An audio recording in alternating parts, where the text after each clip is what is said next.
All right. Okay. Yeah, setting up those notes is nice, isn't it? Oh, Oh no, you it didn't. is. Oh, you didn't do the whole. Huh? Oh, okay. I see. You just have the picture. No, I got the picture. I got the name. Mm-hmm. Yeah. I just remember that you were complaining about how you weren't able to fit the story into the sheet, and I was just like, just put it into the notes Yeah, section Discord. there. Yeah, just put it into the Discord. So Oh, okay. yeah, Yeah, that way I'm you on have Discord. all the room you could possibly want. You know. Right. Yeah. Grab this. Because I think, because Cheer did that with up. Cheer didn't really do it with Ember either. But I just fit it somehow. fair enough. Right. That is. Yeah, there you go. There you Yep, go. that is part 1, and let me just give you the other half. Yep. Um. Because that's for you. That's there for you as a player as well as for everyone else. Yeah. Because it's a good point of reference to kind of be like, oh, okay, like, especially as you're getting a feel for the character, it's good to kind of have that as like, this is kind of where your character is, and that's kind of what your character's about, and yada yada. I was Until you get into the basically groove of it. Yeah. And then one last thing. Magic. Without saying too much, is the last message that I sent you. It sounds okay. Let me reread it. The little passage. Yeah. Let me reread it. It shouldn't be too much. Okay.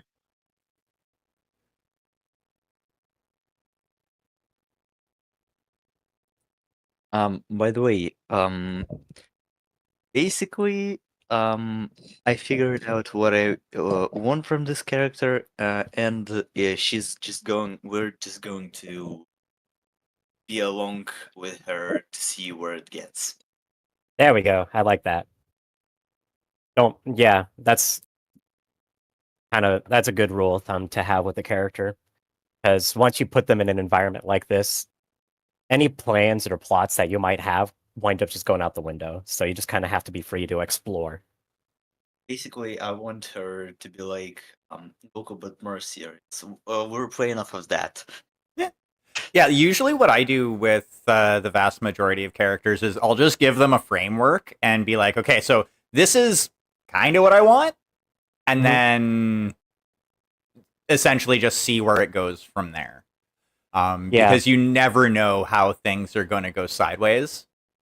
And they will. Yeah, with every TTRPG I've ever played, things always go sideways. No plan survives first contact with the dice. It's true. Or with human brains. Yeah, there's that. But yeah, Carbon, what you had put in there is fine. It makes sense. Okay. All right, I'll just because the Badgers fight against pirates too. Yarr. I mean, that was like our second or third session. Second. That was our second session, was going up against pirates. Because the first session was the shore leave. First session was the bar. Second and third sessions were the raid on the Jade Falcons. Oh, no, sorry. Then it would have been the fourth. Because I know it was one of the first ones. Because it was where you were all... You'd had the conversation with the pirates when you'd stopped for supplies. Yeah. Let's see.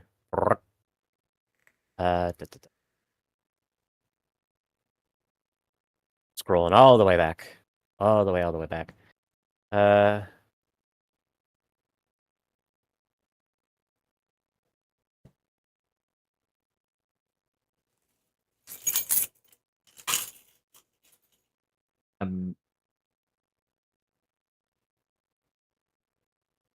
I don't remember what session 4 was, but I know session 5 was the pirates for sure. Okay, so it's 5. I think I mentioned something in All right. Yeah. and hear about her. I know it was like a while ago, so Yeah, it was something like that. Because, oh yeah, no, 4 was the jailbreak, yes. and then 5 was against the pirates. Because Wait, I yeah, missed the yeah, jailbreak? because that's right. Because Kirka was smitten with her with Cass. Yes. I missed the whole ass jailbreak? Yeah, you missed a whole ass jailbreak. Yeah, you missed a whole ass jailbreak. Damn. Mhm. We might get a chance to do one during the assault on roadside. You never know. Wink, wink, nudge, nudge. Also, because I haven't planned that yet, so Totally fair. We got like 3 more. We got a couple more sessions yet. So oh yeah. Yeah. And Mhm. I'm figuring the whole roadside incident is going to be spanning a few sessions anyway. oh, absolutely. But to get into things, since we are 20 minutes into the stream already, welcome everyone. It's time to. Today is going to be a slower session. After the excitement of the last 3 sessions, where 2 of the members of Kirka's star got unceremoniously removed due to their own actions, Star Captain Mellis comes into the lounge before the weekly training session with 2 new air quotes new faces in tow. You've seen them around the ship, and like seen them in passing, but it is their first time, basically being actually introduced. And Mellis looks at everybody else, and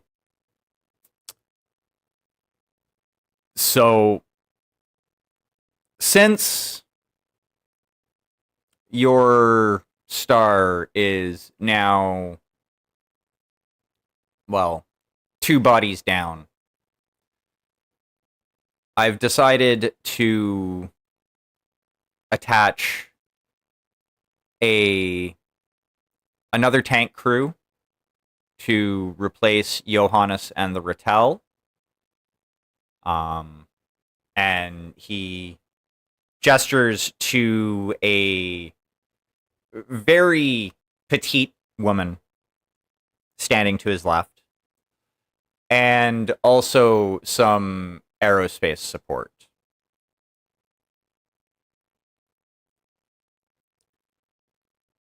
To your star. The tank commander that you will have under your command is Ember, and the aerospace support that you will have on mission will be or the aerospace asset that you will be commanding will be Alistair here. Now, Ember, please give a bit of a description. What does everybody see as you are standing next to the star captain, who is a lot taller than you? Sorry, I'm just going. I like how you mentioned a lot tower. So anyway, when her name was mentioned, she would basically slightly wave with a smile to the others, and then chuckle like a child. Physical description, please, Oh, as well. Like, what is everybody picturing in their mind? Mm, um, s- like pose or body? Body pose. Give me a Yeah, physical description. basically, Hair color, skin color, eye color, what's she wearing? yeah. We need to know Um, what you look like, and also the audience needs to know what oh you yeah, look like as well. audience. Basically, her uh hair is like toxic green, but there are patches of her original orange hair. She is uh her face is angular, almost male-like, and she's wearing white, uh, a bleached out jacket, under which is a long sleeve t-shirt. Alrighty. And as mentioned, she is short. She's like 4'10". Yeah, small girl. She are tiny human. And Alistair. Alrighty, so so yes, what everyone sees is a very not that tall. I would say like he's the same height at same height if not like below Star Captain Malice is say You are like he's you're a 5 feet 5'10". yeah 5'11" Start. yeah 5'11". Yeah. Well. Okay. So yeah. Um. Alistair is 180 centimeters. Melis is 195. Melis is like So yeah, he's short. 6 inches taller Yeah. than yeah, you yeah, are. yeah. You are a So little bit taller than Jet. all right.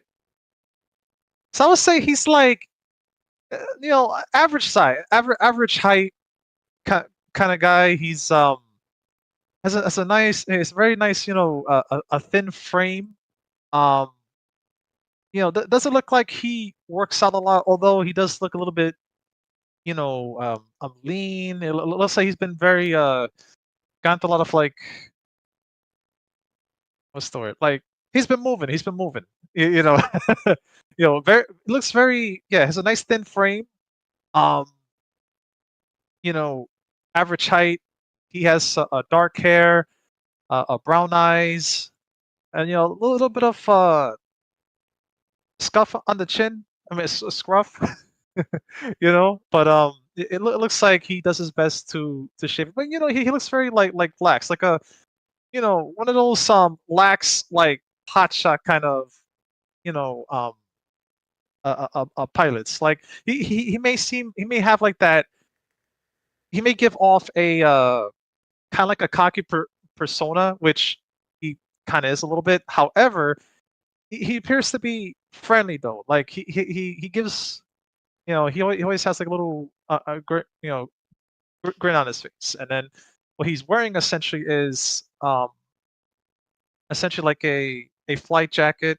Underneath, you can see like a very thin brown apparatus of sorts that looks like his concealed combat armor, and then underneath it's pretty much kind of like normal a shirt or kind of like a combat shirt, like a dark gel layer. He has his little utility belt, which pretty much he has only the essentials that a pilot would carry.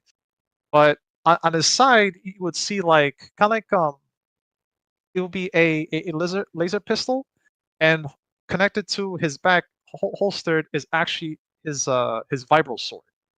It looks kind of thick, but yeah, it looks kind of like a thick in size and all like it has some like size to it. Yeah, yeah. So after that, if you look further down, he has like some very thin jeans. He's a very thin guy, you know. And then of course he wears like black combat boots, but that's basically also has some gloves on him. You know, he's very cheery, energetic at the moment, and yeah, he looks around the room and he gives a firm nod and then he says,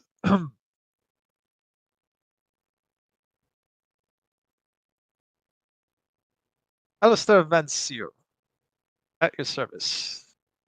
How's it going? How's it going, everyone? Nice to meet everybody. Good to be here. Yeah. Uh, s- yeah. So, how to be here? Yes. Yeah. At this You know, point, he kind of gets like a little bit of a nervous laugh a bit. You know, kind of like mirroring a certain individual. However, though, he has like a lot of confidence in him. You know, he's trying to fit in. You know. not laughing at you, I'm laughing at Discord chat, actually. Um, Uh,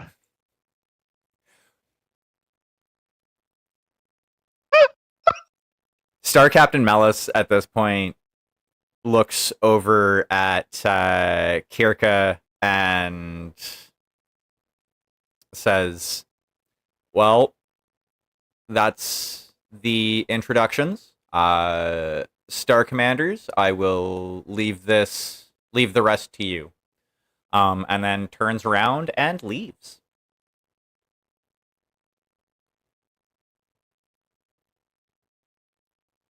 Kirka's going to. She kind of casually nods towards both new people as they kind of make their introductions. Kind of squints slightly the longer Alistair talks, and then, but otherwise remains quiet until Star Captain Melis leaves. Kirk already having flashbacks of Johannes. Mm-hmm. That's why She's I all- said not again. Yeah.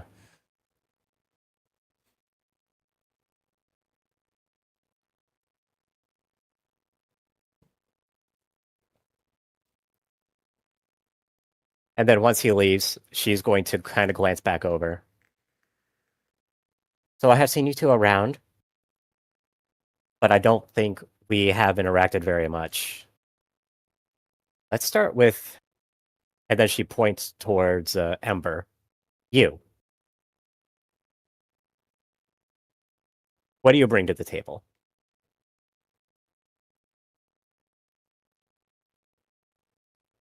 She sings for a long time. I can shoot really well, I guess. Man the tank. Maybe. Okay. I would presume that you would be commanding a tank. That's why you're here. Which tank? I'm somewhat familiar with the armor that we have on this ship.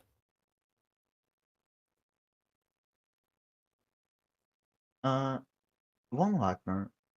Oh, you have the Von Luckner. Nice. Okay. Okay, so I think I have seen a little bit of what your crew is capable of. Yeah. I think I remember. No, that's the other crew. Sorry. Hmm? Nothing. The other Um, crew.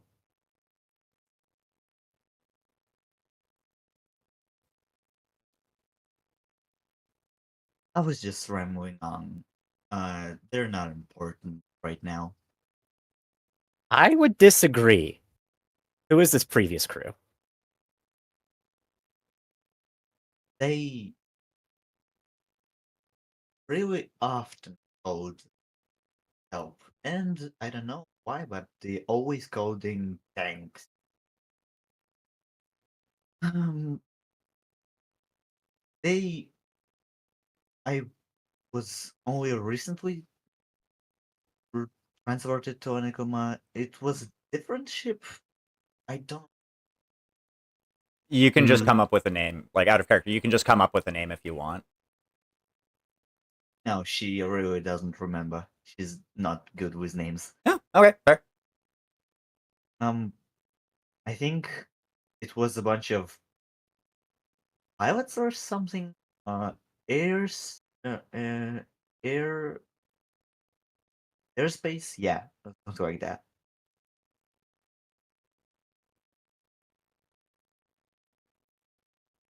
She was. She would basically stand there when she ended that sentence, stepping for foot. Okay, so you have not really fought alongside mechs very often then. Queeneg? Nag. Okay. In that case, I will be the first to say that you will likely not be at the very tip of the spear simply due to the relative mobility of a tank compared to a mech. But we will definitely be counting on the von Luckner's impressive firepower. She nods. Yeah, I understand. Mm-hmm. So, as long as you have that, we should be good to go. I will also say that you will not be alone. From what I understand, the Rattel is no longer strictly speaking under my command. However, it will be floating around. And when we do call upon it, it will fall under our chain of command. And there is another tank crew that you will be very frequently paired alongside. That would be the patent named Tornfalk, who are actually my Bond's crew, as it were. So you two will very likely be paired up together during the roadside operation. So I would suggest during some downtime getting to know Point Commander Darius Fox and the rest of his crew. They're good people. I think you'll enjoy them. And she kind of concludes that with a soft but slightly wary smile. I'll try to find time. There should be time outside of training in order to facilitate that. At the very least, a lot of the paperwork having to do with your transfer and all that falls on my desk, so you do not need to worry about that. I will probably wind up having to complete some of it today now that you and Alistair are now officially transferred to my command. It's at this point that Jet kind of pipes up from his spot to the side of the room. Darius and at least one or two members of his crew is going to be at poker night tomorrow night.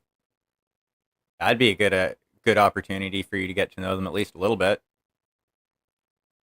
Oh yeah, that's right. The tankers on the ship like to hold poker nights every week.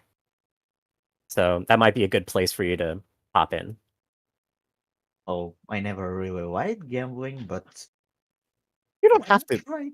You don't have to gamble. It's mostly just to. I've only sat in once or twice. It's mostly they just hang out, play cards, and just kind of shoot the shit. Oh, I guess there's nothing The- to lose. The betting is only there just to make things more exciting. From conversations with Bjorn, it is mostly an excuse to drink. Although to be fair, there are very few things for Bjorn that are not an excuse to drink Queef. This is very fair.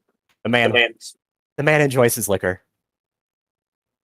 Speaking of, another good way to introduce yourself to the tank crew is to look for a giant Swedish man in the mess hall during meals. Yes. She would laugh. Swedish? Well, Rasselhagian. But yes. Oh, You can't miss him. His name is Bjorn, and he looks like his namesake. And I would dare you to find even a drop of Curitan blood in him.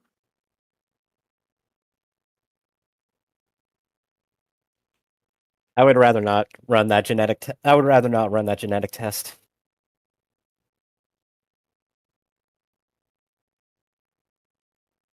At any rate, the point is, you get along, meet them, and then meet with Point Commander Drift if you have not yet. He is the point commander in charge of the Rattel.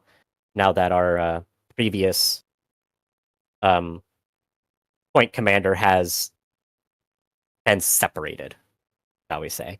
To be fair, he didn't even make it to point commander.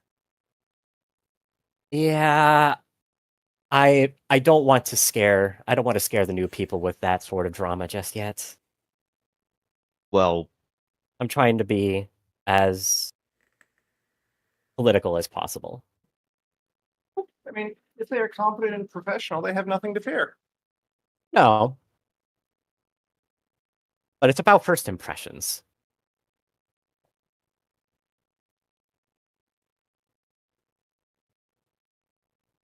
But yes. The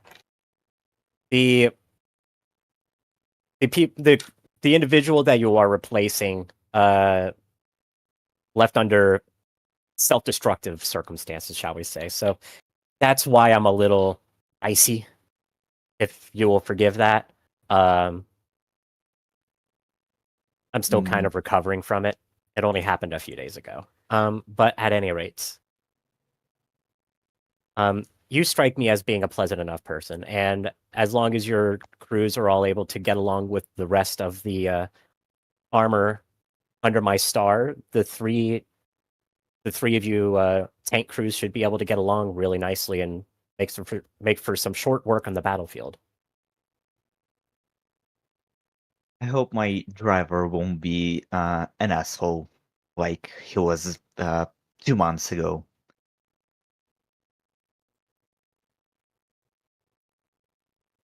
Well, if he's too much of an asshole to the wrong person, we have at least a couple of individuals that will set him on the right path.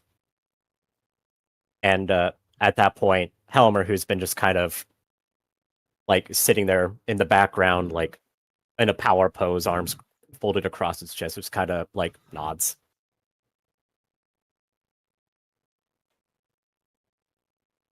Or I could kick his ass. I have to officially ask that I am not made aware of any unsanctioned ass kickings. Well, it would be sanctioned. Okay, fair enough. I always find a reason. And I do Kirka would for kind you. of side eye her with that. If you say so. Well, he is a troublemaker. He does a lot of dumb stuff, so it isn't hard. Challenge him to a fight. Fair. A circle of equals does tend to resolve things pretty quickly. That being said, if he is that much of a disruptive entity, then the next time he does something, let me know. And she points to herself, and I will handle it at my level. I have Okay. ways of nipping things in the bud. Okay. And she'll smile and nod, and then look to Alistair. Okay, your turn. What do you pilot?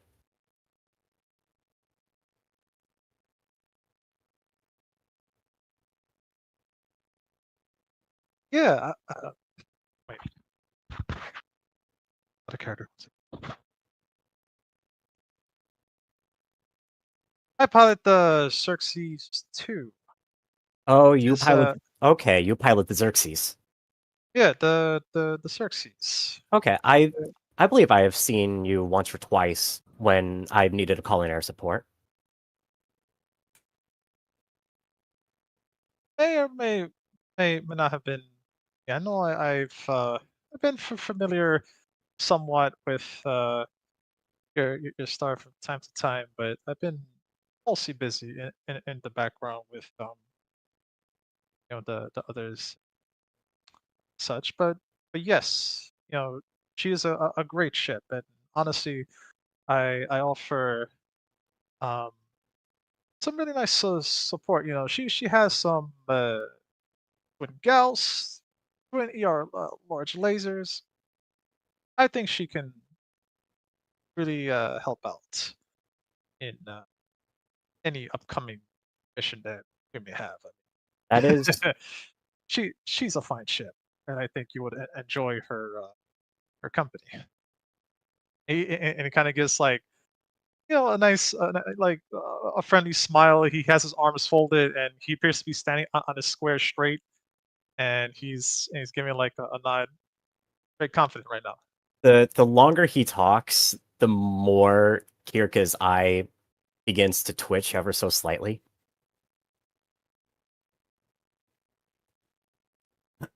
Alistair kind of catches that.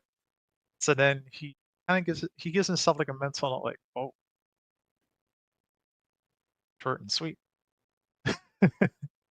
And then he kind of gives like a smile and nod and looks aside. But yes, fine ship. I mean, you have not been shot down yet, Kuyaf. Once. Once during only once in the past, but that was a good fight. Yes. And when was that? Uh, I don't remember the exact dates.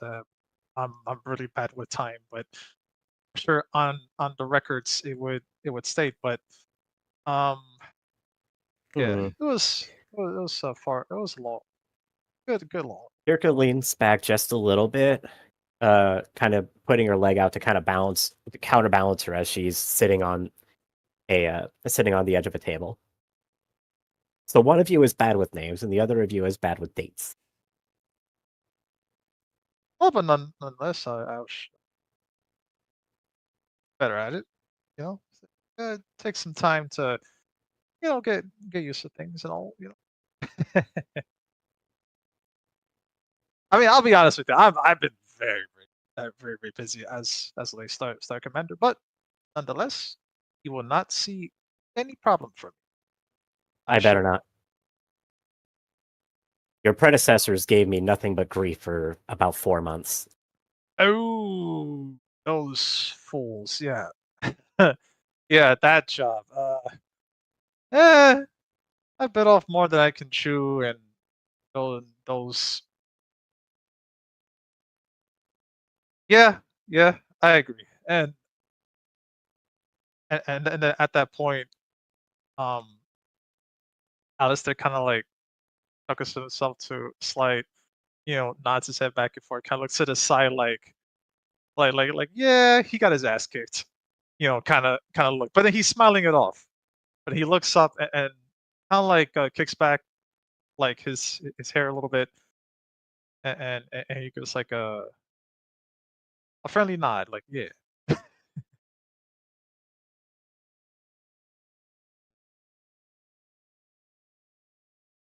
You're a schmoozer, aren't you? I'm what? You're a schmoozer, aren't you? Schmoozer. I'm not familiar with that term. You are not familiar with a schmoozer? Hard to believe. You're not one of us, are you? An Iron Badger, I mean. Oh, I'm one of you guys. I've been with it's I mean, I'll be honest with you to fill you in. I was basically taken in as a bondsman. After the Aha. battle. That's You what I know. was asking. Where do you Yeah. come from? Because you're not from the clan. No. I was freelance mercenary that assisted those pirates at the time, and they've lost the battle. Iron Badgers decided to take me in as a bondsman, and I essentially offered. I would say I offered my skills as aerospace pilot. Uh, you know,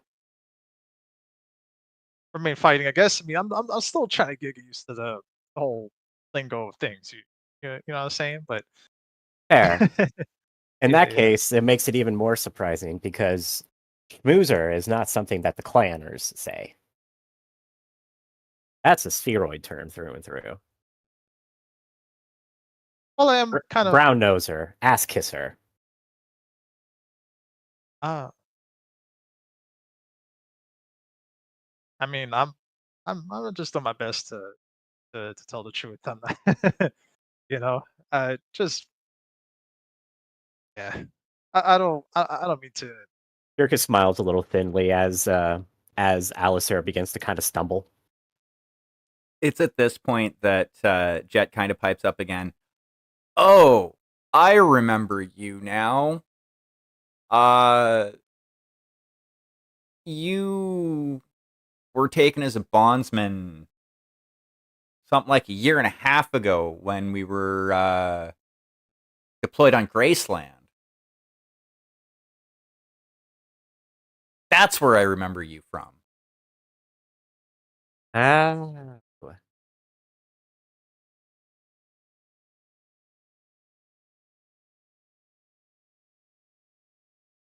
I had not quite been transferred to the Anakuma at that time, but I do remember hearing about this little skirmish. So that's where you came from.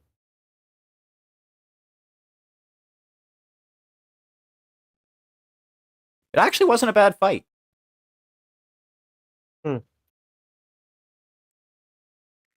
No, I'll be honest. It was actually a pretty damn good one. I mean, my uh, old girl fought hard, but nonetheless, those idiots. I swear. I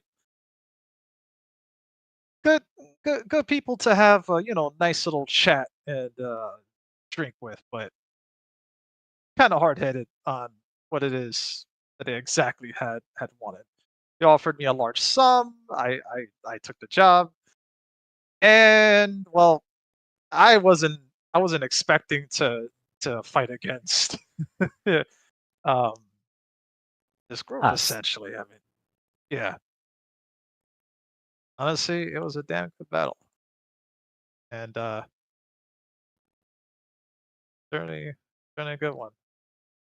And you see Alistair kind of like reminiscing, and he didn't show any signs of like feeling the sting of the defeats. He only like stood in awe essentially, whereas it was kind of like his first time in a long while seeing like a whole like well structured group fight against them, and he's just like damn, that was exhilarating, you know.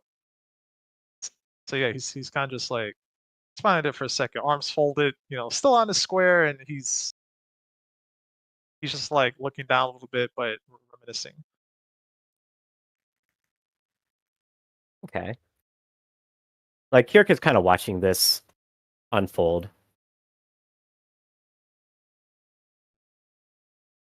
All right, Alistair, here's the deal. One of the Sure. things, the reason I'm calling you out like this, I don't want to have another repeat of last time because that same predecessor that got unceremoniously booted from, actually both of them in their own ways, had this, shall we call it a streak tendency, what have you, A of streak? let me finish. had it's a tendency, shall you say, towards trying to you know what? You're a straight Hot shot? talker. You're a straight talker. I'll talk straight with you. They tried to bullshit me.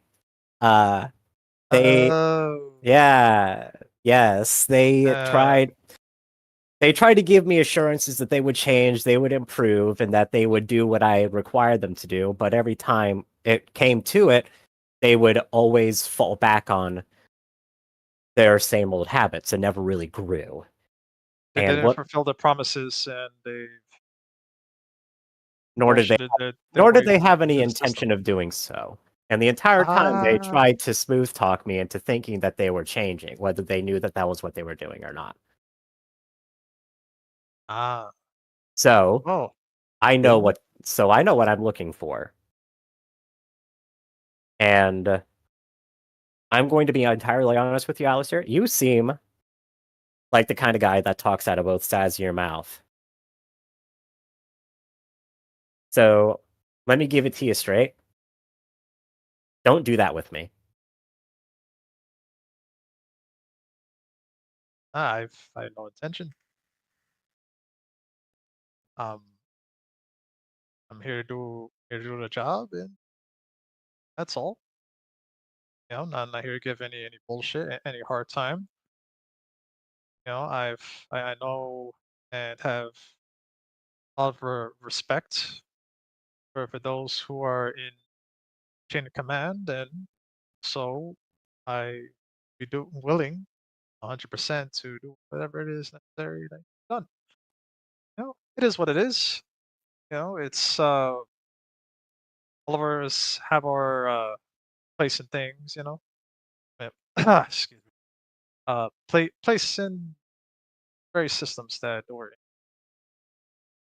in. Hmm. I know the whole. I'm very familiar with. Trust me, I am not gonna be pulling that shit off. I mean, you know, I've been with that pirates group for some time, and uh, I don't know if this would be safe to say, but yeah, I kind of experienced a lot of shit myself. So out of own personal experience, it has taught me to not mimic those same mistakes. So you know, I was by myself. I've you know, traveled a bit. I've you know, there's no room for bullshit in this galaxy. Otherwise, be good as dead. And at that moment, Alistair kind of gave like a serious look, but he's just trying to like bring some. You know, he's doing his best to drop some jewels into the conversation without looking like you know a smartass. Like he's giving Kirika a lot of like he knows like he knows that she's like the alpha in the room, and he's not gonna like give a higher sense of bravado that's gonna trigger. So right now he kind of like lowers his tone a bit while still giving that confident like persona. And while his arms are folded on the square, he continues to speak. So yeah, Kirky hears him out. Her I expression softens a little bit as he keeps going, and then visibly lightens when he drops the line about how there isn't room in the galaxy for bullshit. I'm looking forward to seeing you in the skies above my star.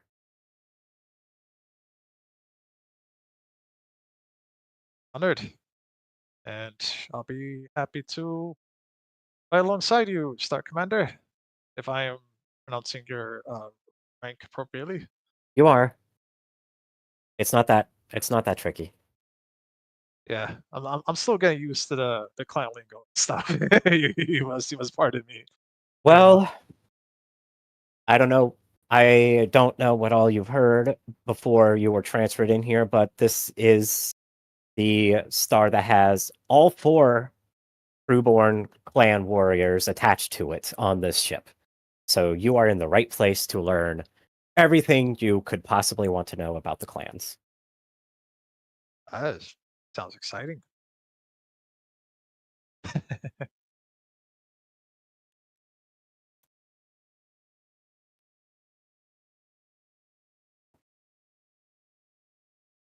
That's one word for it.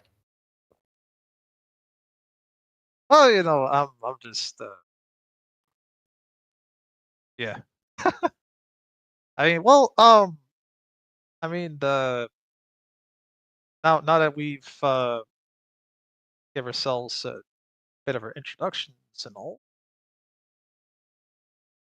what is on the agenda for this time, Star Command? This, honestly.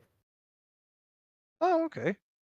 We do have training scheduled for later, but given the recent change in roster, as she kind of gestures to the pair of you, we decided that the upcoming exercise will be a little less intensive than the ones leading up to this, and will instead be something that will test overall cohesion rather than anything else. I presume you're familiar with the simulator pods. Well, yes, actually. Good. Because after today, you're going to be in them pretty frequently. That is no problem. So I guess now that those niceties are out of the way, let me put you two up to speed on what we are doing here. As I'm sure you are already aware, we are going to be hitting roadside here in about 2 weeks, with the intention of taking it from the Jade Falcons and making it our home. With that being said, as I'm sure you're aware, we only have a trinary. So we need to be very diligent about the overall quality of our personnel. And at this point, the plans are such that we in this room, are to be designated as the Advanced Strike Force. We will be the spearhead. Our job, as current plans are, will be to set up, to be landed in Jade Falcon territory and establish a beachhead from which the remainder of our forces will be able to land and set up in order to properly clear the system of Jade Falcon presence. So, what does that mean for you two? That means that for the next 2 weeks, you are going to be training daily in these simulators, pushing yourselves to the utmost of your abilities. I do not expect you to burn yourselves out, and in fact would rather you not. But I do expect you to use this time wisely, identify any weak points that you may have in your abilities, and work on training them out as much as possible. Intelligence suggests that we may very well be up against a frontline Jade Falcon force. And I do not know if either of you... Actually, I know you should have, Ember. I do not know about you, Alistair. But front line top tier Jade Falcon forces are nothing to fuck with. We have a former Jade Falcon amongst our ranks, and she kind of nods towards Helmer, who the two new characters would see a little bit on the taller side, a little over 6 foot, very muscular gentleman wearing cargo pants and boots and a cooling vest with a couple of tattoos, one of them being the Jade Falcon icon on his shoulder. And a grown out mohawk that's become something more akin to an undercut. It's about 30 years old, but looks like he's been in about 10 times that many battles.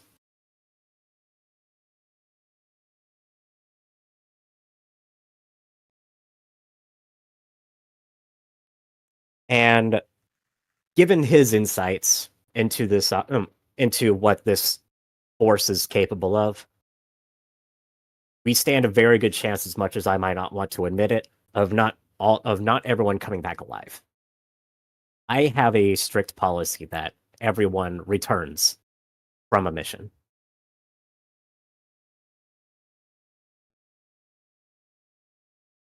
Well, and that means that we have to train as hard as we can. Time comes. And yes, indeed. I believe I'll be hitting those training sims quite often.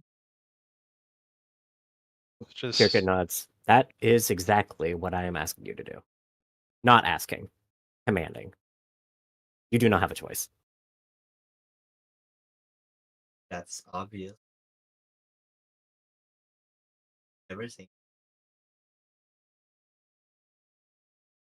A slight twinge kind of crosses her face as she looks towards Ember. Not everyone understood that. And those individuals are no longer here in this command. So I Oh. appreciate you saying so. That already tells me that you are taking this as seriously as you need. Yeah, even though I look like I'm bubbly, I'm not.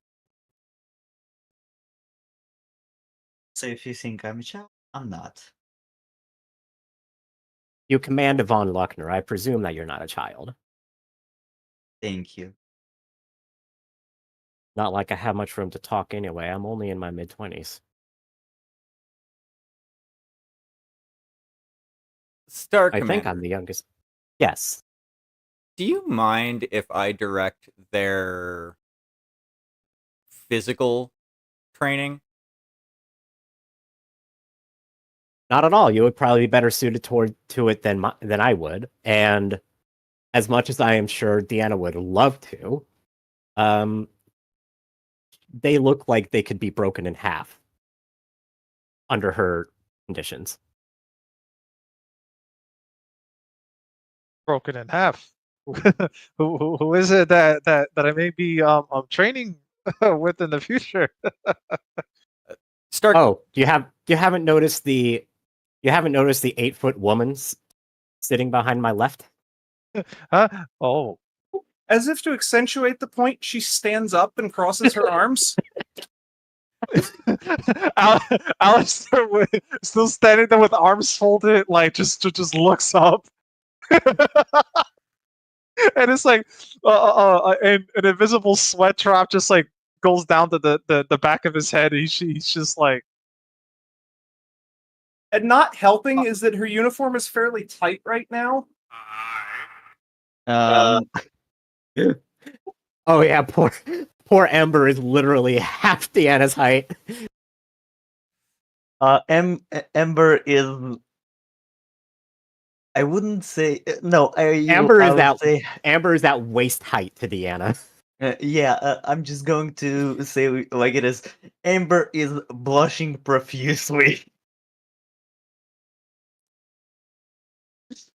She does not care that there's a literal Star Commander present. Yeah, no, I just went to the height comparison thing, and she's literally up to Deanna's waist. Uh-huh. Like the top of her pants is the top of Ember's head. Mm-hmm. Star Commander Deanna, you don't mind if I take that on myself, since obviously you're more melee oriented than I am. Af? Not at all. I have more than enough to keep me busy for the next 2 weeks.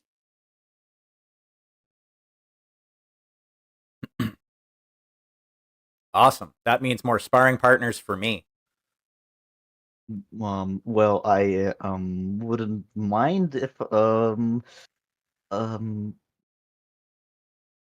I wouldn't mind if I was to train with Diana. Is it?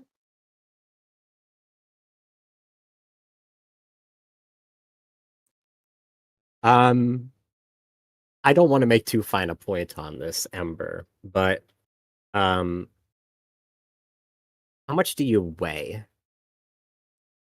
Um, on from the top of my head, 45 kilograms, I think. Okay. My last weightlifting session was 20 of you. Oh, And Kirka just nods. And this is also why her uniform's tight. Like as part of the as part of the out of game like strength bump from 4 to 5, she put on a little over 20 kilograms of muscle. Alistair's cheeks are borderline red, and he's just really trying his best to be serious. But he's like all of a sudden that confident persona just like became like a small inkling of being shy, and then all of a sudden he just went back to like his regular self, trying to hide it. Like it's due to his like um his way. Like he's able to just hold it in for a second, and then Kirka would 'cause notice. I think it's well within. I think it's well within her ability to say that she would notice that faltering there. yeah, I pretty don't know much. if anyone else would. Ember is too busy daydreaming. Well, in that I think you've made an impression. in that case, then, and again, Star Commander Deanna, if you're opposed to this, please let me know. Once either of you can beat me in a sparring session,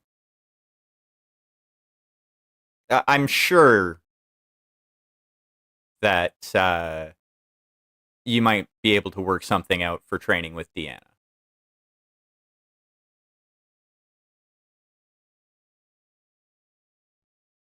As I'm pretty sure the only one in the star who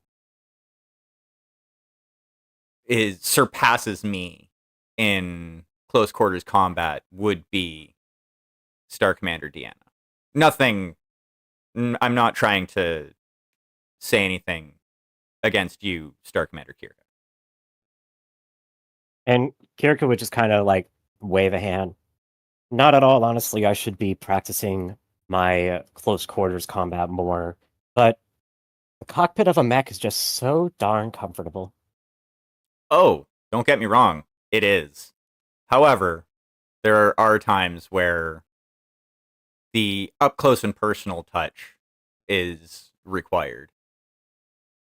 So when do we start training? I mean, are we talking about swords or daggers? I mean, come on, Star Captain. Like, what is Hold on. what's There's only one star captain on this ship. And he was the one that brought you in here. There are, however, 3-star commanders in this star.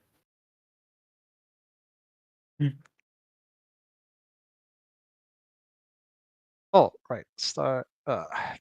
Yeah. It's okay. Commander, captain, colonel.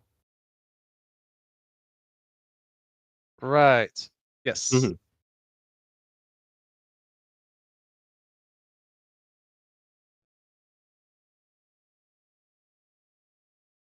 Speaking of, I have one little thing that I need to test you on. You should know the answer to this. What is the appropriate answer to Quiaf? That's F.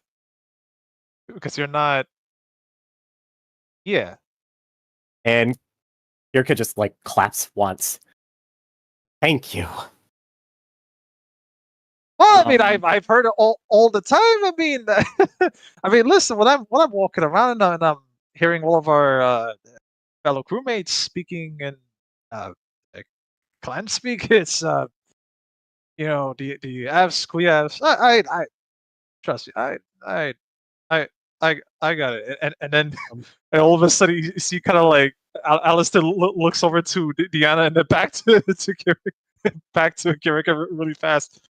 So yeah, I got it. I had to ask because that was something that made all 4 of the Trueborns in this star want to strangle a certain someone. So, thank you for already being better than that. But anyway, your question.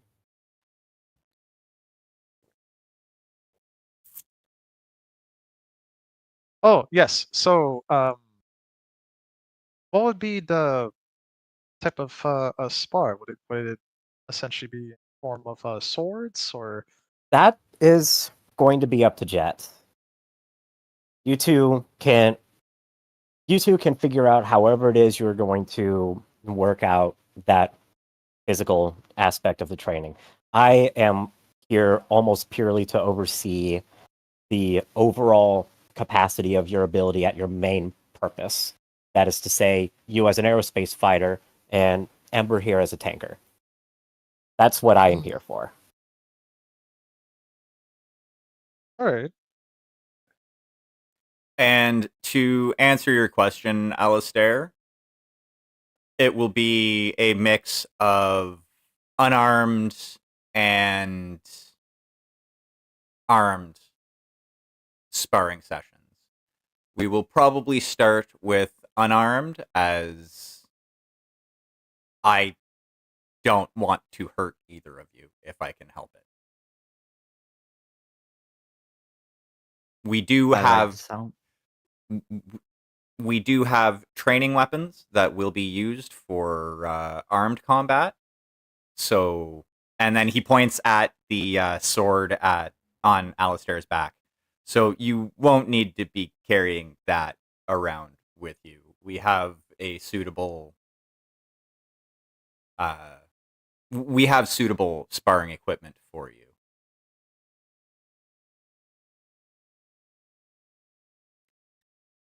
Unless you wish to carry that around just to look cool. Even though I can't imagine that's good for your back. No, I mean, I just have it's just a habit. I can always leave it back in my quarters. But yeah, that sounds fine to me. Are we looking at stun weapons of sorts, keeping score? I think something like that.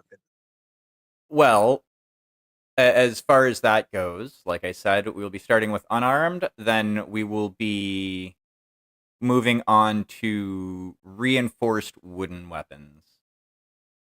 From there, depending on how you comport yourselves, we may move on up to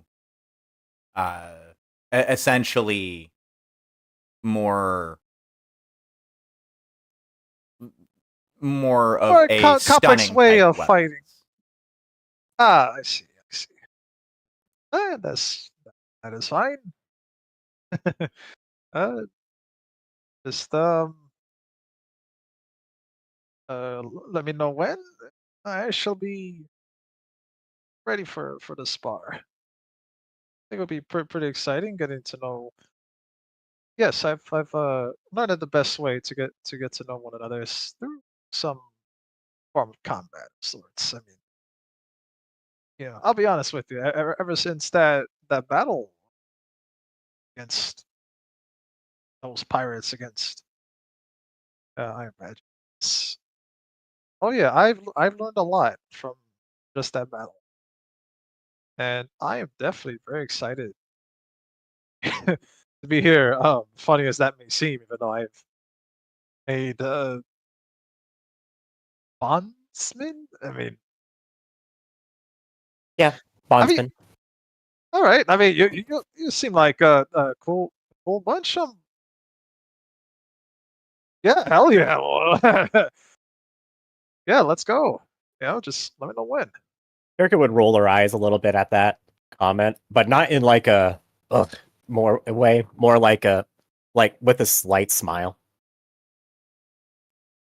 Well, But in that case, the melee training, or sorry, the close quarters combat training will be probably taking place every evening around, or every afternoon around 1600 hours ship time. It will last for approximately an hour. mhm.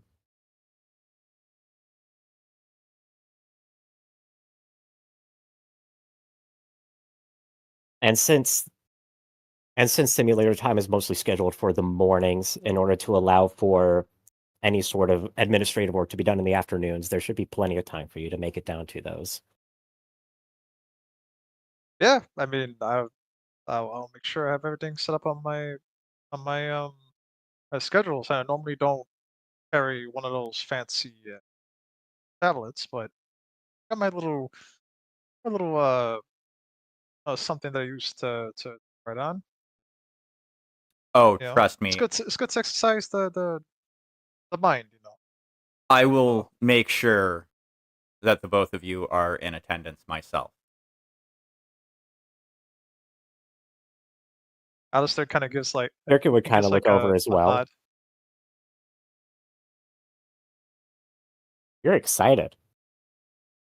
Not every day I get to get new people to spar with. It's also not every day I get to get new people to train with. True. And, training with the elementals is all well and good, but these two I get to mold.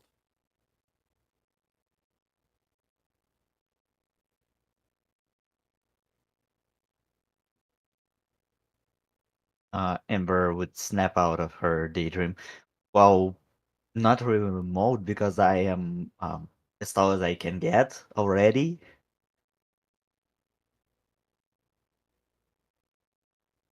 Don't worry. If there's one thing Jet's good at, it's finding how to push you when it comes to uh close quarters combat. There's always room for improvements every now and then. You know, not to be, not By the to Either way, I guess we should make this a little clear. The reason why Jet is volunteering his time in this regard is because, like you said, aside from Deanna, he's kind of our close quarters specialist. I believe you made black belt, Quiaf. Af, I forget which martial art, but yes. So wait, wait. he knows what he's talking about. He'll help you. Oh, also, if I'm pretty sure you both probably would have heard about the sparring session in the 0G training room that happened last week with myself and our old elemental that used to be attached to this star. Kirko would wince at the mentioning of that. I heard something happened. She either beat herself or something. Is that right? It's a long story. She would raise an eyebrow at that. Okay, I suppose I owe it to you both to fill in some blanks on that regard. Elemental Ainsley is the other slacker. Well, yeah, I, yes. That was attached to the star for a while. To prove a point, I believe it was, Jet challenged her to what was supposed to be a friendly spar in the 0G training chamber last week. Uh, he defeated her. it was in some ways a foregone conclusion. But Ainsley unfortunately did not take it well. That coupled with the fact that I received a very concerning report about her from the Elemental Point Commander Clark, led to her having a sort of nervous breakdown.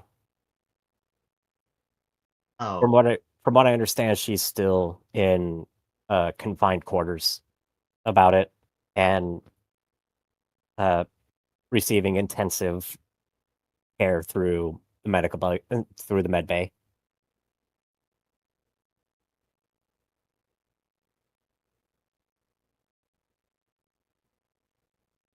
But yeah. since you two seem to be much more sound of mind than she was, it's not as if Jet is going to. It's not as if Jet intended to break her or anything along those lines.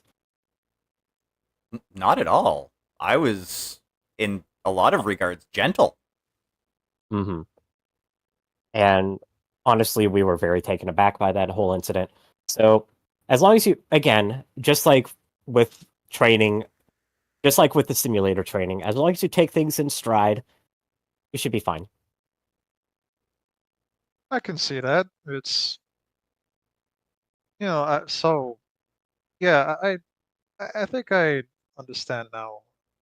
I heard that there was a, a fight. I heard a fight, but yeah, I've now I understand. I like to add that like seems that in this long journey, there's been a lot of us have been inside of this Yanakumo for quite some time, so I can certainly feel a little bit of that tension in the air and such. It happens a lot and I can already tell that everyone already knows this, but just to just to kind of be that sound mind in the room, you know, all to be reassured of like shit just happens when you're in close quarters like these for quite some time and not all that bad. It will be the destination. However, we just got to be prepared and just like those just like those pirates that I had try to help out with a while back. Those guys, yeah. I you know, and then it looks like that he's trying to sound like he's trying to come up with something like profound to say, but then he pauses for a moment, realizing about keeping it short and sweet, especially since he had seen the reaction with Kirika, and then he kind of stops himself. He says, "Well, um, so yeah, I'll definitely be sure to get those dates down on my book for training and such." So yeah, Yeah, I hope I'm not like this elemental, not as explosive. Uh, and she would nervously chuckle. Alistair looks over, and I mean, I mean, you're right at me. I mean, in this moment, we're all. I mean, sometimes introductions can make everyone. First impressions definitely make ourselves a little bit nervous. So yeah, I understand. I'm sure that and I don't mean to speak for Stark Man, but I'm pretty sure that happens. More than you might think.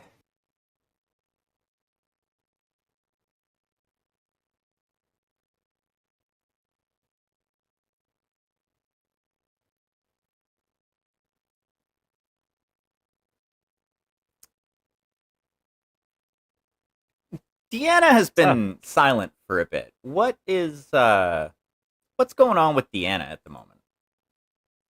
Right now, she's just really observing, like trying to get a sense of these two. like completely and totally agrees, at least in her inner monologue, with Kirka's assessment of being an ass kisser. Like just maybe recently looking a little amused that he just tried to give poor people who were trained from before adolescence in war on the fact that war is difficult.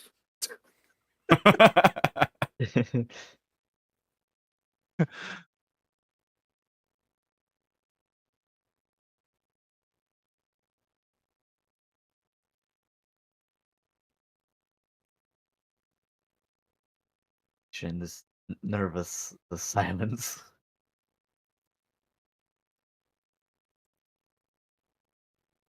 So Well, oh, sorry. No, Yeah, go ahead. Okay. So, since I presume that we have all more or less gotten to know each other at this stage, might be a good idea for us to undertake the training that we have set up. Again, nothing too overly complicated this time, since this is a get to know you sort of scenario. But it'll be, as I believe you said, Alistair, there's only so much that you can learn about someone outside of combat. So I want to see what Agreed. you two are. So I want to see what you two are capable of.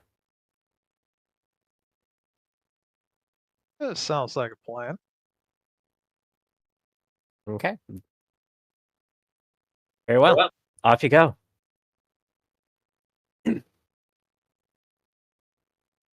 And with that, she'd kind of gesture towards the Simpod doors and slowly stand up, basically waiting for people to start filing out. I don't know if there's an actual like session setup or if we're just gonna kind of hand wave it, but yeah. My plan was to hand wave it, so Hell yeah. That's fine. fast forward in time. That's all right. Yeah. Fast forward in time. That's fine with me. Training Yeah, that's fine. montage. We find ourselves back in the briefing room afterwards. So how do we think the training went? Let's start with Kirka. I actually want to defer to our new characters. Ooh.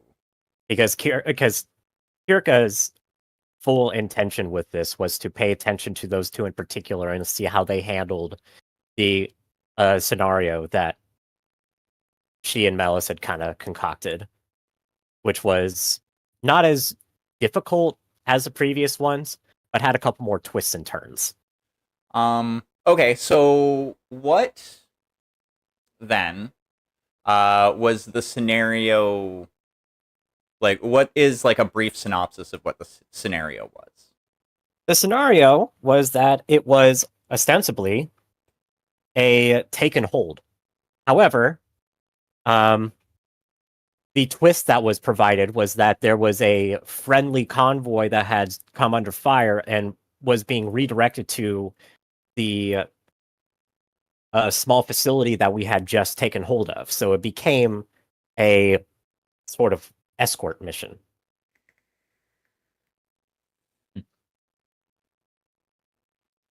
Alrighty.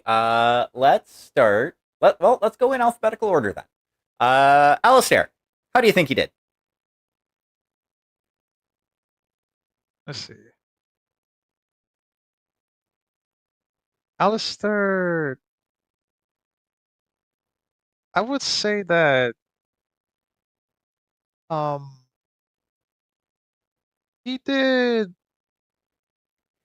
pretty average, I would say. Like there would be moments where it would definitely show, especially in the part where he had to defend the convoy back to the facility. Like for example, if you see his flight patterns, it seems that some a little bit more concerned. Like he's a little bit more sporadic, like staying around the personnel as they enter. But if there's any ever moments where there was like any like NPCs or like enemies at bay, any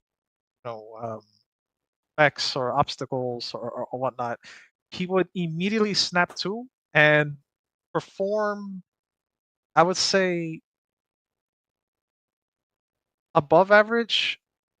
Like he's his accuracy is very high. Like you will see many targets uh shot down in succession, especially with the with his Gauss weaponry. And in those moments, it kind of shows like he was aiming for like he was aiming for cockpits, almost like a headhunter, but not like in that extreme sort of like, oh, like he's just no. There's been moments where like, okay, he lands a kill, he lands another one, but then the next one he misses, and then he just returns back to like the convoy, and it looks like he's done, I would say, exceptional, like pretty decent. But he could still need some improvement. But it looks like though that he was just trying to get used to the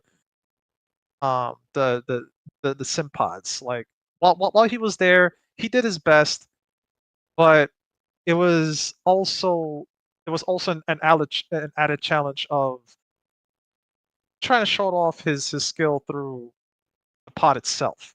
He's not feeling the rush, so he has to like simulate it in his mind. So that was kind of like the added challenge. But I would say above average. Okay. Amber, how do you think you did? Well, I think Ember would basically, if short, she would do well enough to be noted upon, but not enough to like excess. Excel expectations. So like um killed at least a single mech or a vehicle, um not the convoy, most importantly. um Injured some, assisted with some mechs, but mostly was aiming at the engines of the mechs. Okay. Deanna, how did you think you did? Deanna did not have a good showing for herself.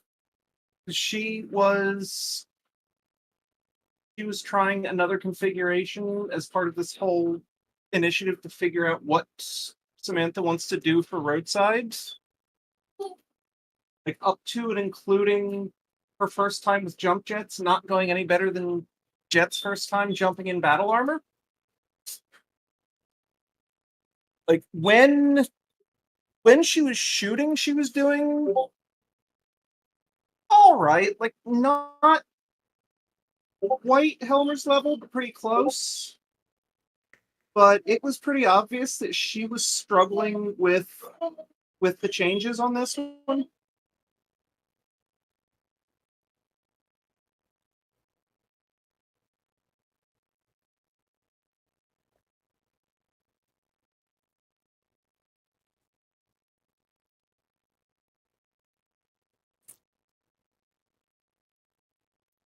Hello.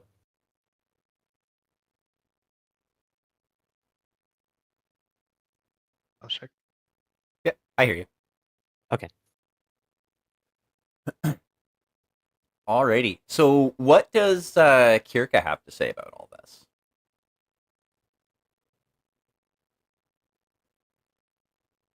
Um, Erica mostly stayed back the entire time, just kind of observing everything. She was obviously active, and in the moments where there would be a slip up or there would be a little extra pressure that people weren't quite able to adjust to, she would obviously step in. But this training was less about her pushing her skills so much as seeing how the unit kind of getting some baselines, more or less. So afterwards, everyone will kind of take their seats, and she'll go up to the front.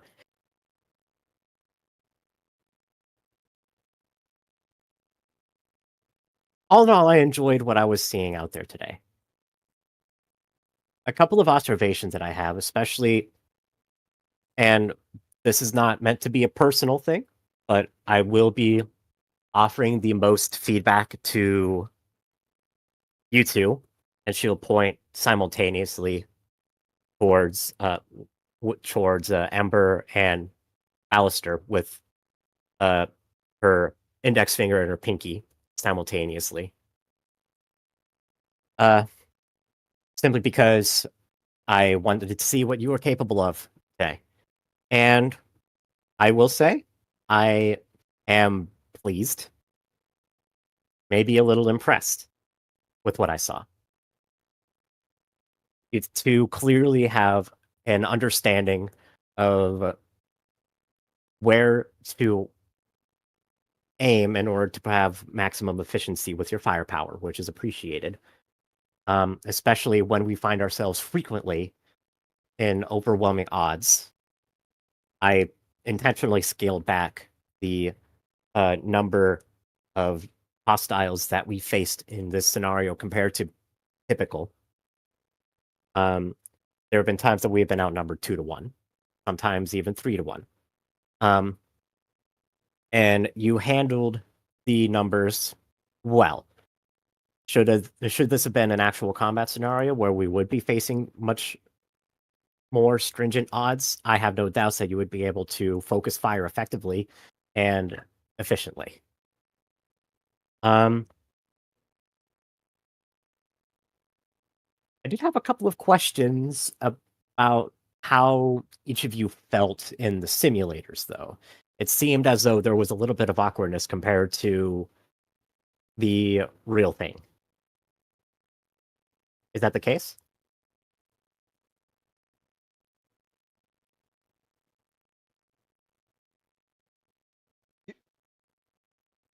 Carbon. All right. Let's start with you, Alistair. What do you think? How did you feel in there? Well, I felt that it wasn't that bad of a training exercise. Now, my only issue, which I would say would take in time, is that it's when you're and he takes like a little bit of a pause while giving like a very analytical like thought to it. You know, he's holding his chin, his left arm is under his right elbow, and he looks up and he says, "The G forces, it's not all there. Like, I'm not trying to say like, you know, I want to experience that rush, but there's a certain feel when you're piloting aerospace that the pods don't really provide. However, I say I can definitely get adjusted to that, but I say I did pretty fair. Mhm. Definitely lots of room for improvement. You know, that convoy, I would say, you know, it kind of took me back a bit to where I was trying to back up those pirates that, you know, and then learning from my from that past defeat, I had thought to myself, like, could I apply the same towards the defending this convoy? Now, I would say the feeling of losing another had overtaken me just that slight, and that's definitely an error that I certainly correct. It's just my take on it, and I know I'd have to be sure. Mhm. I see. So that would explain the. I would not that I'm an expert on aerospace. I would have to consult with our. I would probably have to consult with our former aerospace fighter for that. But it seemed like the flying that you were doing was a little fancy, and she kind of wavers her head side to side, little fancy. And I guess it makes sense that that would be because you were trying to test for feelings of G forces. Yeah, yeah, like So yeah, so forces, drag, a lot. It's a lot of complicated shenanigans that a lot of aerospace deals with. Now I'm not sure if perhaps you may had piloted maybe once or a couple of ships yourself, but it's those moments where when you're flying over a set objective, you tend to look out for the elements essentially, and when those factors are not put into play, it becomes a little tricky, um, especially within a simulation. Because let's just say if I was to actually perform my duty while defending the convoy, if it was actually real, I would certainly put that into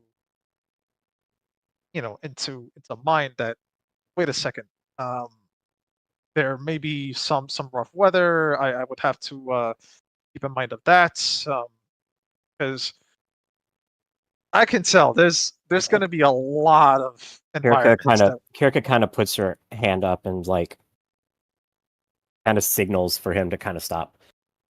So and he does so let me promptly and nods.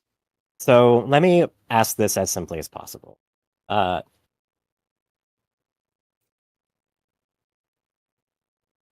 You're probably not going to do a split S cork. You're probably not going to do a split S corkscrew when you go into a strafing run against a Jade Falcon.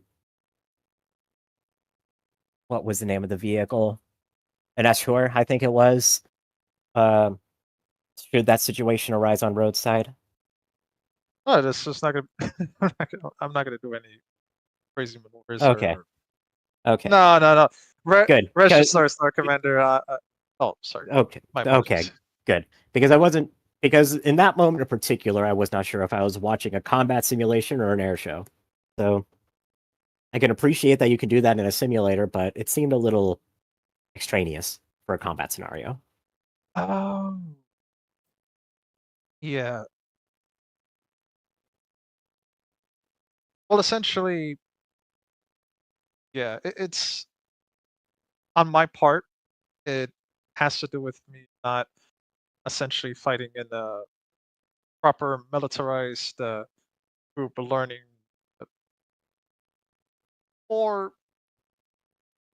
I mean, I wouldn't downplay myself and say efficient means of flying. It's yes. I believe you had said it.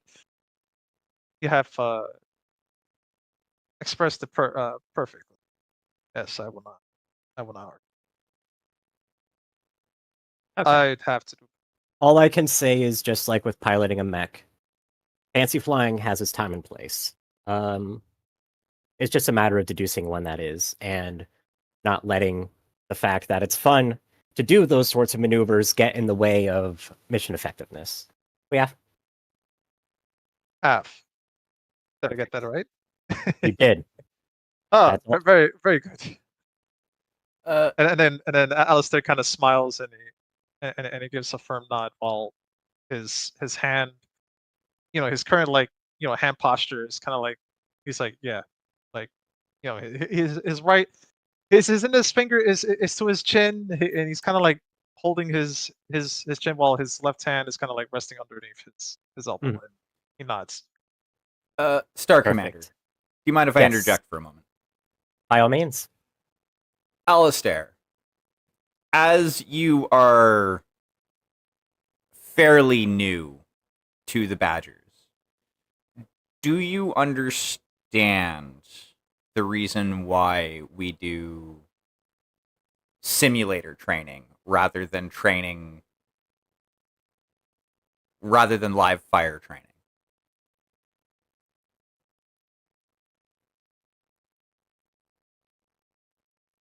Well, to put it simply, we don't, we don't need any unnecessary accidents happening.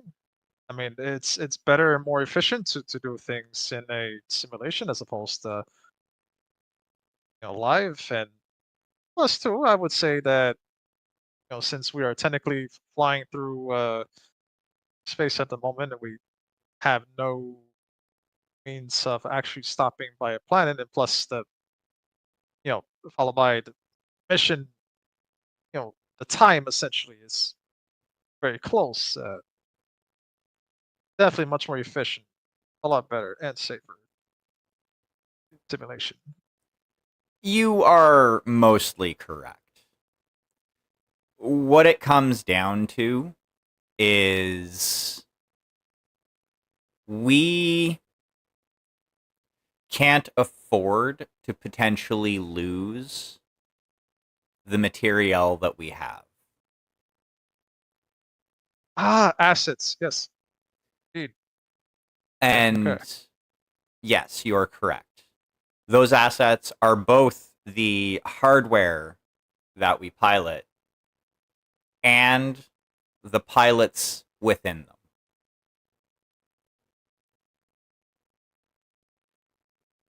Agreed. As far as efficiency, personally, I have my own thoughts about that, but for necessity's sake, this is the way that we are required to operate.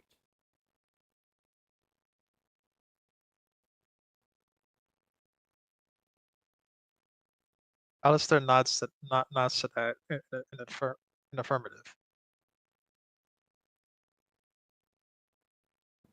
That's all I had, Star Commander.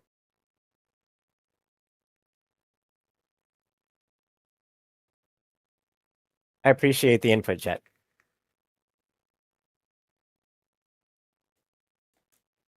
So, Ember, how about you?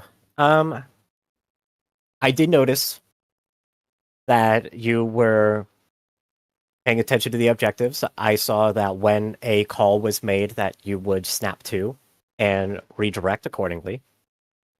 And I also saw that you made some pretty impressive shots with that Wow. von Luckner's cannon. You Well, have a I- pretty solid understanding of how that tank works, don't you? Yeah. On that series from probably 7 years old.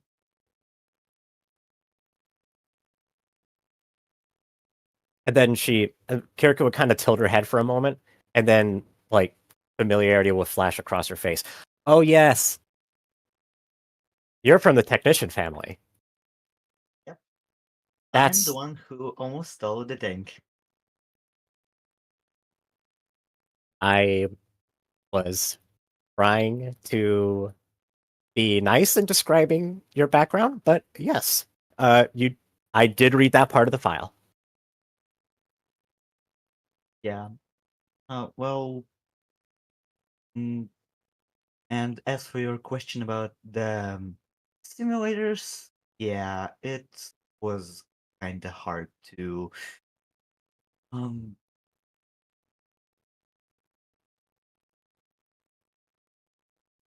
adapt a bit again. Mhm. Um, it was sad not being able to reload as fast as it's in real life. And to that, Kiriko would kind of tilt her head to the side. was under the impression that since you cannot simulate an entire crew being in a tank at once, it's simply a matter of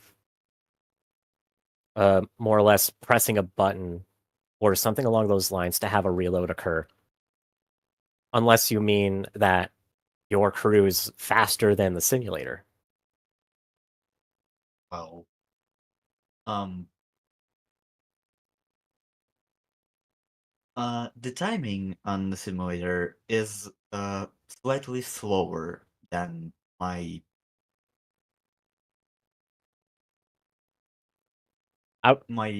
other two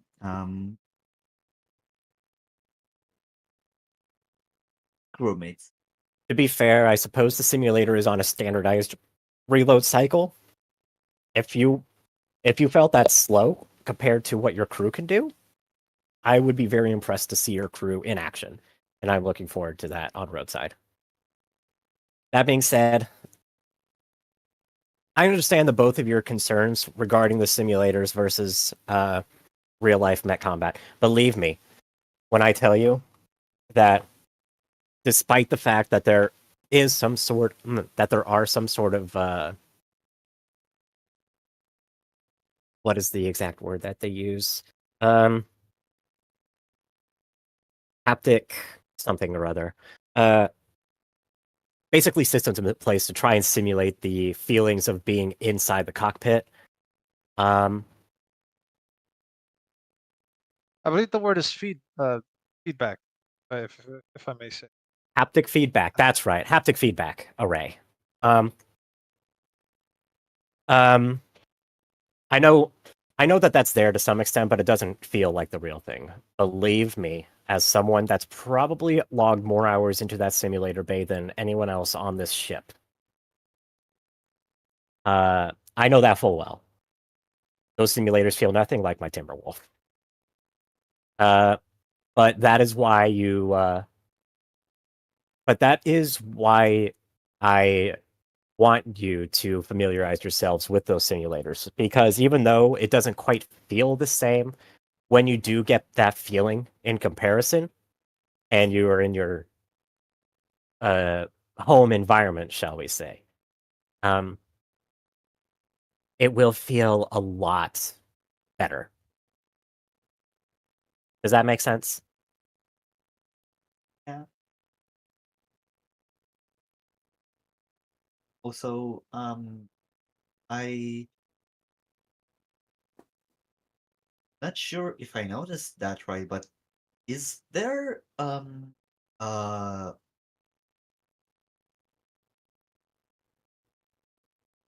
forgot the word. God damn it.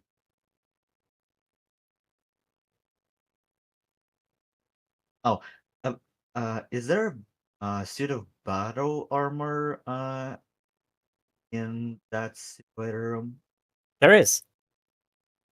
Even I am guessing we that only was recently installed it. oh, I am guessing it was for the element of that.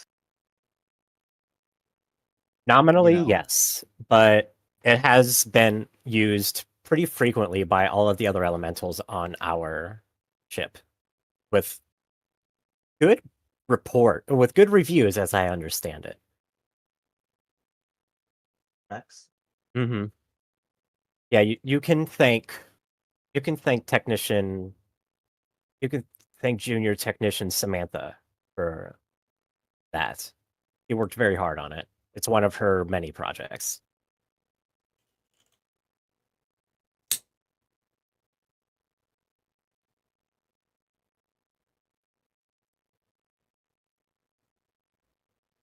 But yes, aside from that, I have no serious feedback aside from just a couple of observations that I made about overall performance. You shoot fairly well. You follow instructions. You are able to maintain flexibility in the face of changing combat situations.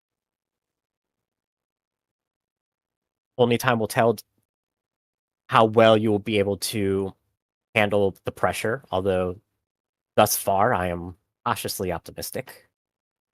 And overall, I am looking forward to see how much damage we can do to the Jade Falcons once we land on roadside. A lot is going to fall on our shoulders.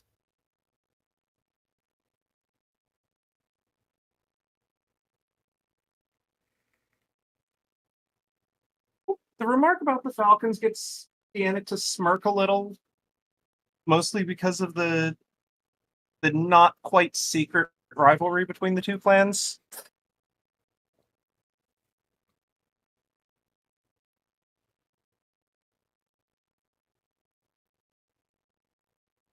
And at the same time, Helmer would kind of like scowl ever so slightly because even though he's more or less moved on, there's still that twinge of uh old loyalties. Otherwise, with all that out of the way, it's actually slightly after 1200. So this is where I officially release everyone from their mandatory simulator training for the day. Feel free to get some lunch and then either come back here, which is what I plan on doing. Neg, I have to do paperwork. I cannot be in the simulator pod today. But if you wish to be in the simulator pods for the remainder of the afternoon, by all means. Remember, there is that close quarters training that Jet wants to see the two of you at 1600.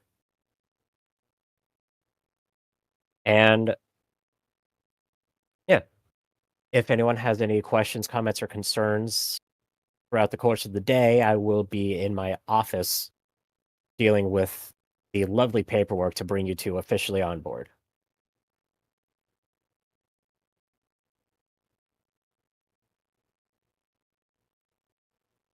So, and then Kirka kind of like gestures towards the door again, officially releasing everyone.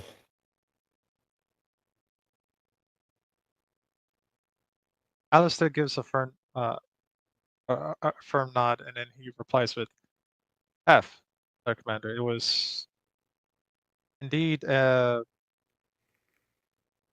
was a very good observation, though, Ed. And I am certainly looking forward to continuing training and discussions in the future. Very a pleasure to do this indeed. And then he gives a light smile, he nods, and he like Alistair then walks off towards the towards the exit. Kirka would have nodded slowly in return, but otherwise just kind of stayed silent and watched him leave.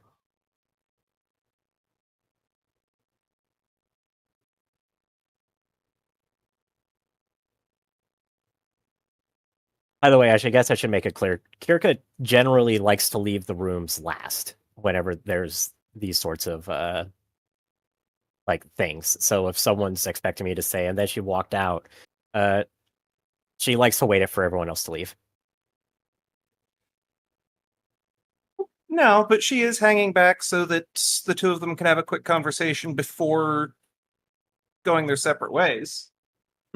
Okay. So D's hanging back.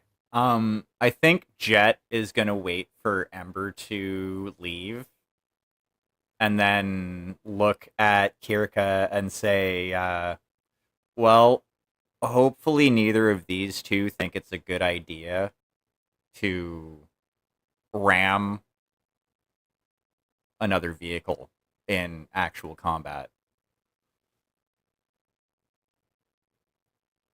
Kirka snorts through her nose and stiffens simultaneously.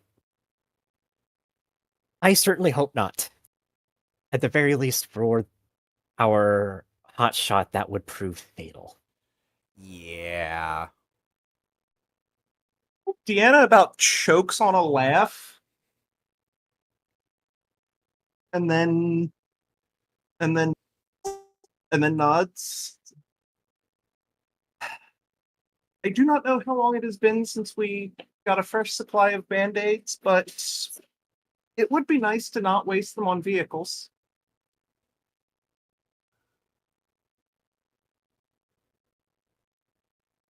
That is definitely a good assessment.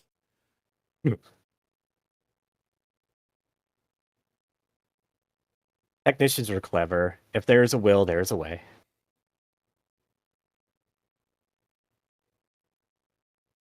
I mean, the Rattel still has the fragile stickers on the front of it. To be fair, its armor is very thin, so it probably should stay there. Yeah. Plus, I can't help but think that one of the other crewmates was responsible for that. Out of character, but I want to ask, like, outside of the conference room, how was the shape of the corridor? Like, is there like a T section or like a cross or some sort of like way leading? I mean, I know that that's very abstract, question, but would there be like any sort of like corner or let's just say, right, if you exit the room and turn to the right, like what would conference room? there be? Yeah, It's- yeah, outside the directly- conference room. It's directly connected to the simulator bay. So you walk out and you go into the simulator bay. And then from the simulator bay, then there's the exit. Yeah, and then across the simulator bay, then there's the exit into the passageway, the hallway. Okay. I was gonna say that. So no, Alistair's probably, unless Alistair's like right next to the classroom door, like just kind of standing there in the simulator room, like.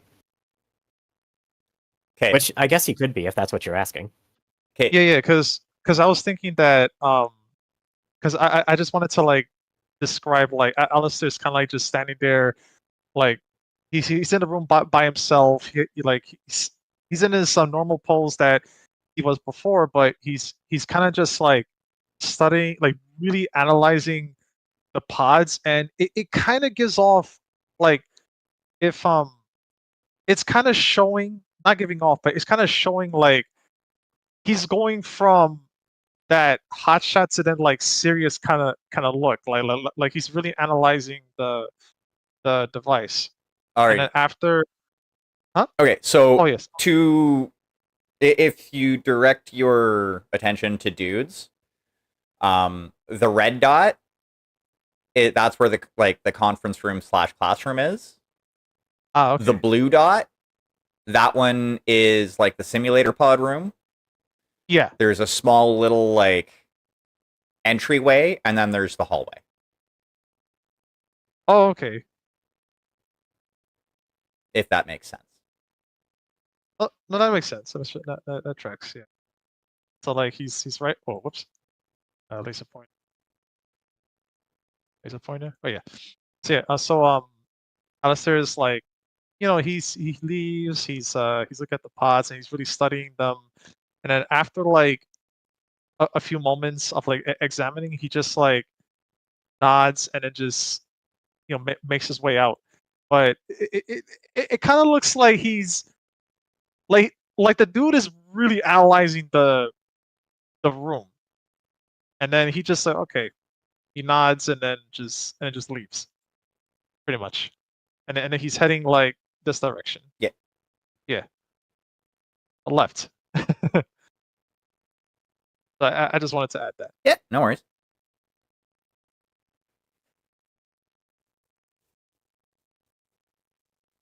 And yeah, after Jet makes his comment / joke, he makes his way to the mess hall to grab some foods. So what is Ember up to after she leaves?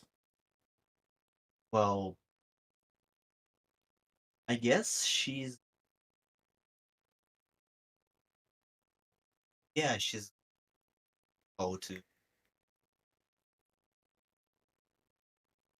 grab a cup of coffee again and go back pods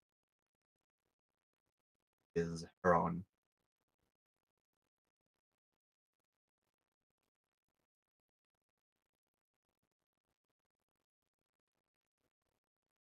Alrighty. So yeah, I'm assuming at this point everybody other than Deanna and Kirka have left the classroom area. Yeah, unless Helmer's lingering for some reason. Nope. Do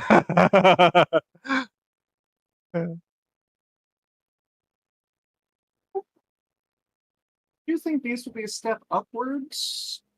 She's pulling her punches and he's overcompensating.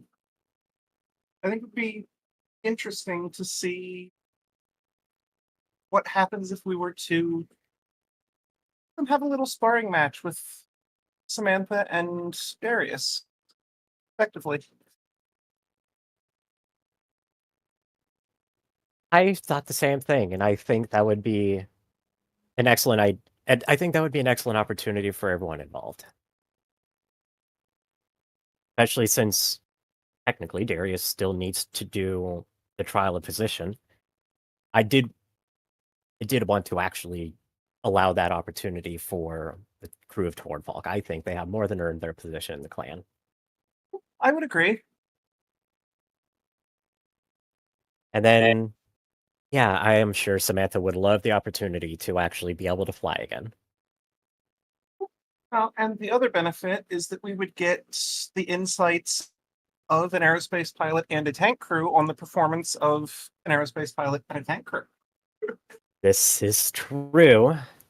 As much as I have to admit it, I am not qualified to properly assess armor and aerospace assets. All I know is when I see someone do a split S corkscrew in the air, I presume that they're doing it to be flashy and not because it's an efficient movement. Which reminds me, I have to evaluate those two elementals yet today. But F, I would agree. And like, I noticed that she was reliably hitting engines and making it look like she was just shooting in that direction. I noticed similar. I also noticed that our aerospace pilot made it a point to aim specifically for cockpits of his targets as much as possible. To the point that I don't think he actually went after any armored assets.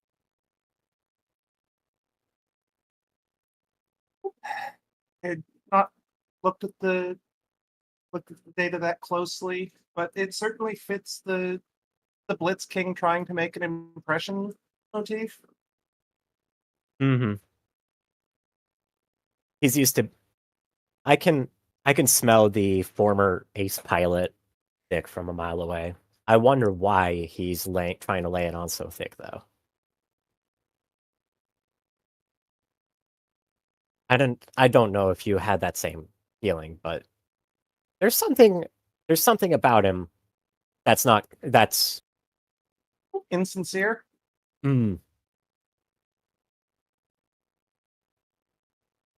Obscured. I guess I don't expect 100% honesty from new transfers, but I know when something's being hidden. He did say, "I'm not going to lie," basically every sentence. Mm-hmm. I noticed. I'm uncertain at this time if it is just being an ass kisser, or as you said, if there is something worse going on. I do not know if worse is the proper term here, but there is something that is being hidden. The tell for me was that he was simply referring to what he had originally stated was a singular engagement in which he had been hired by pilots, but then seemed to refer to it pretty consistently. And like I said, I was not active with Yanakuma at that time. At least if I remember correctly. The time blurs. But anyway, even if I was, either way, I had read after I'd read the BDA of that particular engagement, and some of the things that he is laying claim to simply do not line up with what was in there. So, if it was a one-time thing, either way, it was not a one-time thing in some way, shape, or form. He's obscuring something. That also now makes me want to go check his records, because if that battle predates you coming to this ship, it's most certainly predates me coming into this clan at all.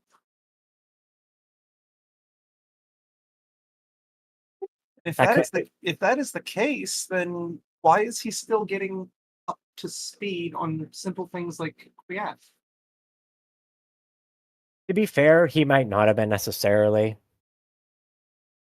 I mostly asked that because I wanted to make sure that we did not have another Johannes on our hands. They both had that same propensity to talk. Or I guess chatter is probably the correct word. Excessive chatter is certainly a kind way to put it. And that may be my mistake. I swore he had mentioned that he was getting used to the terminology. Mm-hmm. Come to think of it, he reminds me of an old phrase that a lot of the locals used to throw around in my second Sibco on Odessa. We had lodged ourselves in with an ethnically Soviet enclave. I forget, but the saying that they had was "Govorili Govoril do nichevo skazal." He talked and he talked, but he didn't say anything. He reminds me of that saying.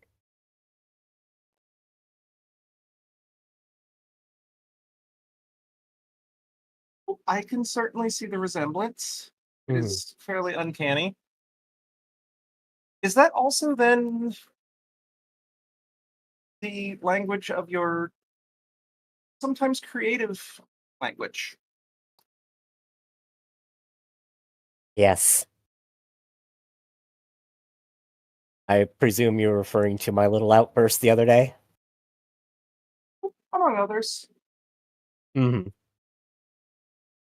You tend to revert to that language when you are especially animated about something. I find that most individuals on the ship simply do not know the more colorful aspects of that language, and I would rather not. And I generally prefer not to use profanity in front of people when they understand what it means, if that makes sense. Again, more than fair, especially with the decorum warriors are expected to hold. Mm-hmm.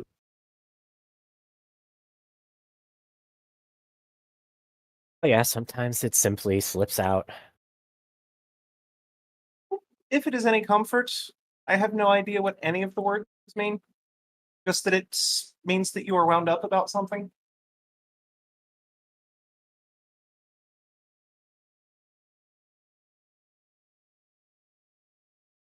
Perhaps sometime I'll give you a brief crash course. It is, after all, the language of Kerensky.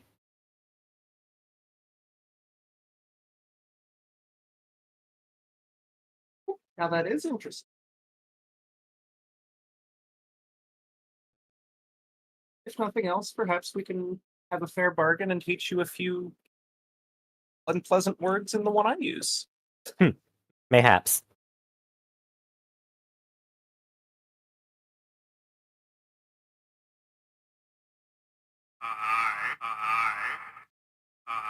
All in all, though, once again, it seems we are on the same page. Generally a step up, but a little bit of pressure needs to be applied at certain points in order to make things go smoother.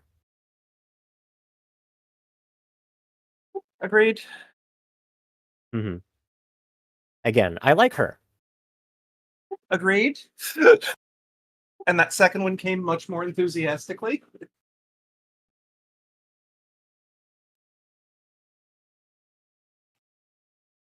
He bothers me for reasons I cannot quite explain, but I am willing to put it aside since he clearly performs well.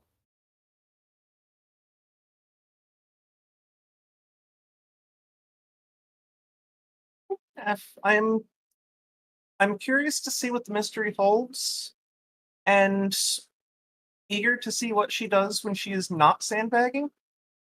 Hmm.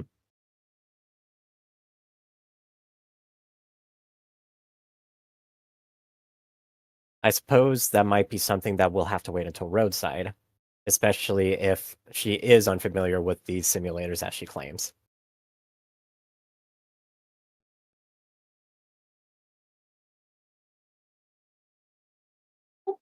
If she was born into the clan and has passed her trial of position, that may not be the truest thing in the world.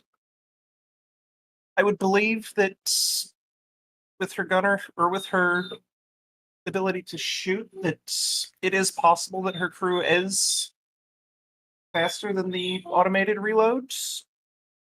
But I'm not sure I believe the remark about familiarity. Fair. I will give that to you. And yes, I read her file. She is a lot more impressive of a combat vehicle specialist than she would let on. She was not lying when she said that her first time behind the wheel of a tank was at the age of 7. I believe she had. Let me pull this up real quick, just because I like this story and I think it's funny. Where are you at?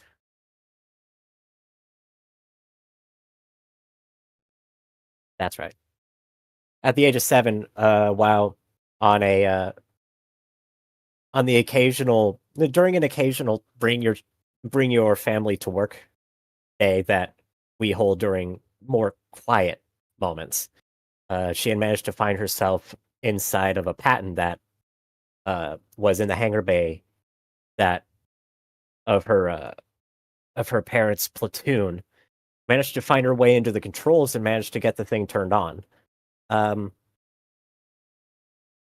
one died or was seriously injured, but there was quite a trail of crushed warehouses and of crushed storage closets and a couple of smashed vehicles by the time everything was said and done. It was an expensive but very entertaining day for that particular facility. So she learned not to ram vehicles in an appropriate age. Excellent. Mm-hmm.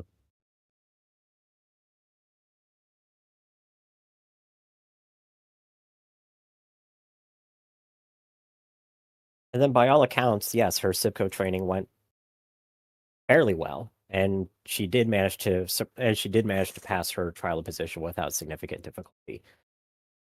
But it was noted at that time that while she could have pushed herself farther, it was observed that she did not. So it'll be interesting to see what happens when we do manage to push her.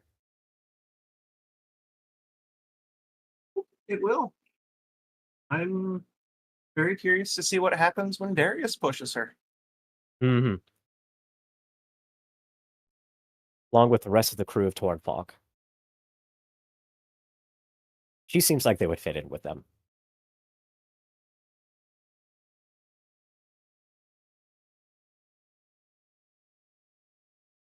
And I believe at this juncture, that is about the best praise either of us can give her. Mm-hmm. Good first impression. Very much so. Hopefully- Very much so. Hopefully that energy stays. We will need it on Roadside.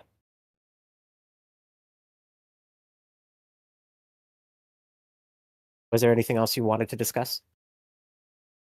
Yeah, just to compare notes on today's battle. Mm-hmm.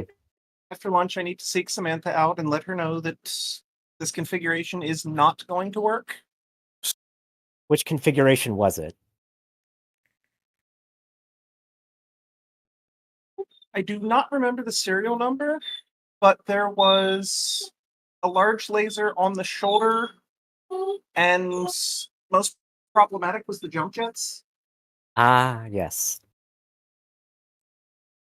She had finally tracked me down the other day and asked me to provide some data on the various configurations that she had set up for you to test.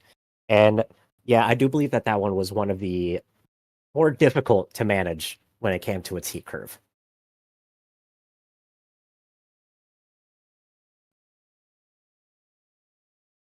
I had been working on that the past few days, and I presume she might have been hoping to surprise you with it, which if that was the case,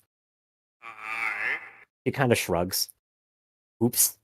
But If it was her intent to surprise me, then this conversation did not happen.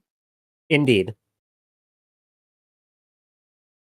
That being said, you should be seeing more accurate input regarding the various configs for your own testing within the next couple of days. I should be able to get enough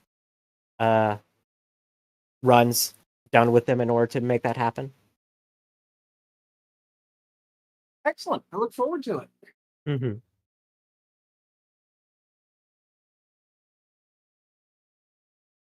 By the way, aside from your connections with the jump jets, you are very clearly becoming comfortable in the cockpit of that Marauder. I cannot wait to see you I cannot wait to see you behind on the command couch of the real one.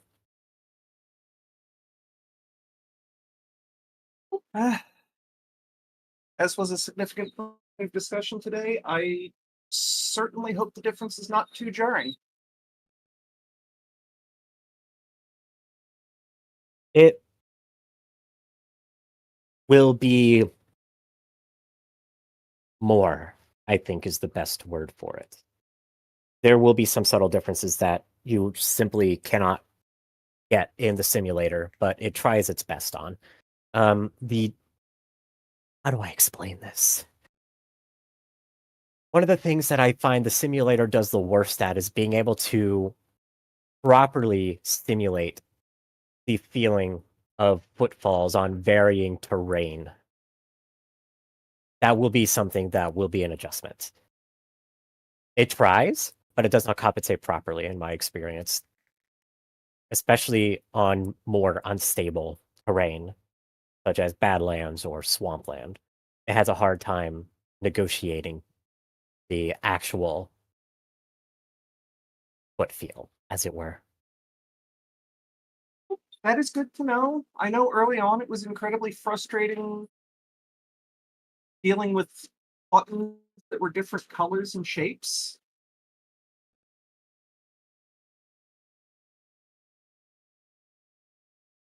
Yes, I messed around with Marauders a fair number of times in the simulators way back in the day. I've not been behind. I have not used one properly in a long time. But one of the things that I had to do with these with the data chip that Samantha gave me was I had to reconvert the cockpit to one that was more akin to a Marauder simply because the simulation profile, the movement profile for a Marauder is significantly different enough from a Timberwolf that it would have felt weird to me. So I simply chose to just deal with the lack of familiarity with the Marauder's cockpit, and it was fine. But yeah, there are a lot of knobs and switches. They had not quite refined the cockpit like they had by, when was it? 2949, I believe it was, when or 29 some, when the Timberwolf had first made an appearance amongst your old clan.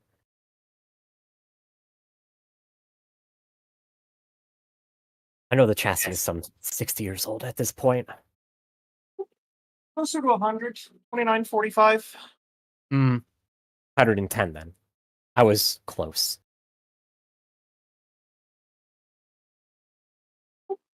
Even though it is not the same chassis, both of the ones that we took from that whatever militia are Exodus era.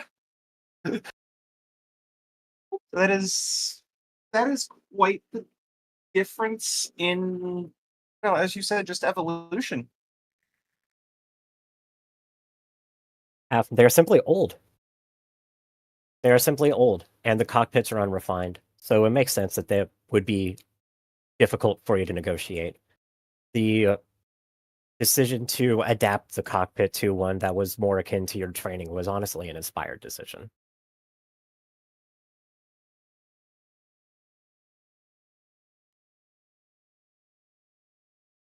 She has certainly been a fantastic boon. I will give her that.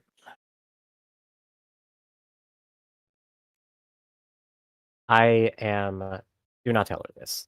I've been considering putting her up for promotion soon. Unfortunately, I cannot give that myself. It has to ultimately be approved by Star Captain Malice, but I was hoping to grant that to her before we begin the operation on Roadside, just to give her a little push in morale. She more than deserves it at this point. If you do so, let me know so that I can write a concurring recommendation. With our odd hierarchy, I understand that I cannot put her up for it myself, but we'll definitely encourage such a thing. Oh, this was me telling you that it is happening, not that I am. That was me. Yes, it is happening. I was anticipating submitting her the paperwork requesting her promotion 10 days from now. So if I could have that concurring report in 9 days by close of business so that I can put them together and submit them simultaneously. I will ensure of it. Thank you. I appreciate that. She has more than earned it. Mm-hmm. And we had a conversation recently that showed me that despite everything, she has not quite earned the respect of her peers, and I want to change that.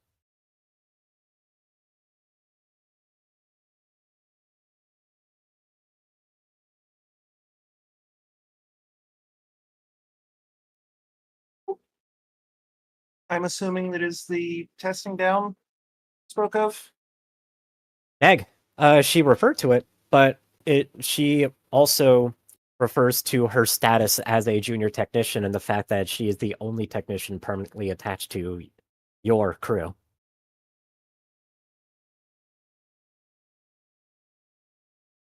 Which I unfortunately do not have much sway over the Mech Bay's chief technician. He really only listens to Melis. But at the very least, I can bypass that and at least show from the outside that she deserves more respect than she has been getting.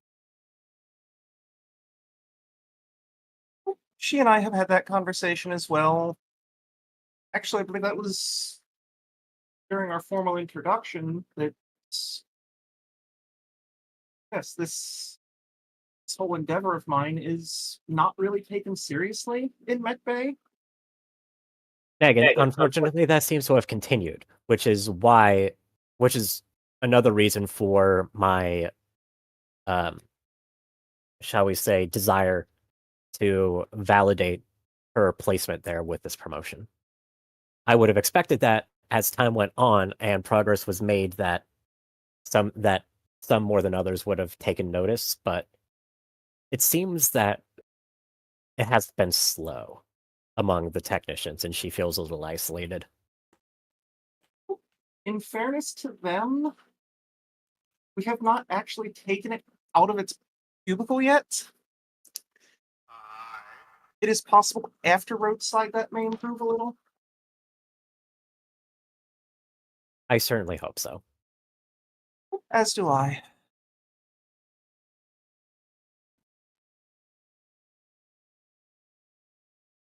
Anyway, and she'll check her chronometer real quick after kind of glancing at the clock on the wall. We should probably get some lunch.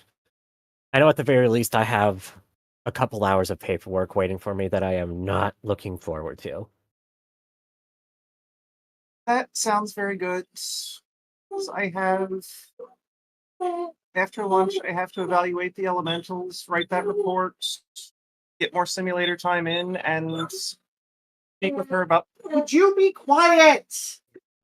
And speak with, Yeah, puppy. Oh, the whiny puppy.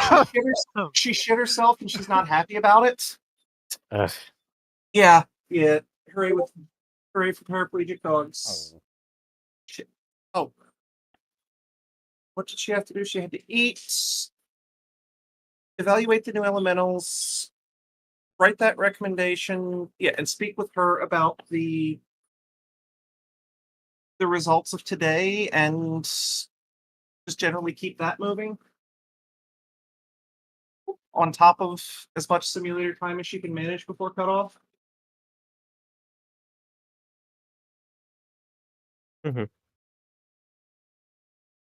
So then I guess that's the end of that conversation, as the two of them would proceed to the mess hall. Sounds good to me. Yeah. Yeah, I'm already. I mean, Amber is already back at the pods, testing them out once again. Actually, other card I want to ask is Kirika just entering the lunchroom?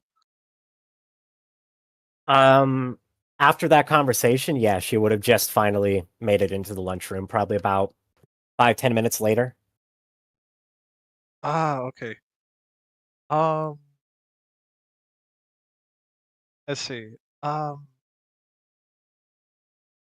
Alistair was already in, like, Alistair was already in the lunchroom, and I would say that he was. It looks like that he had already gotten his on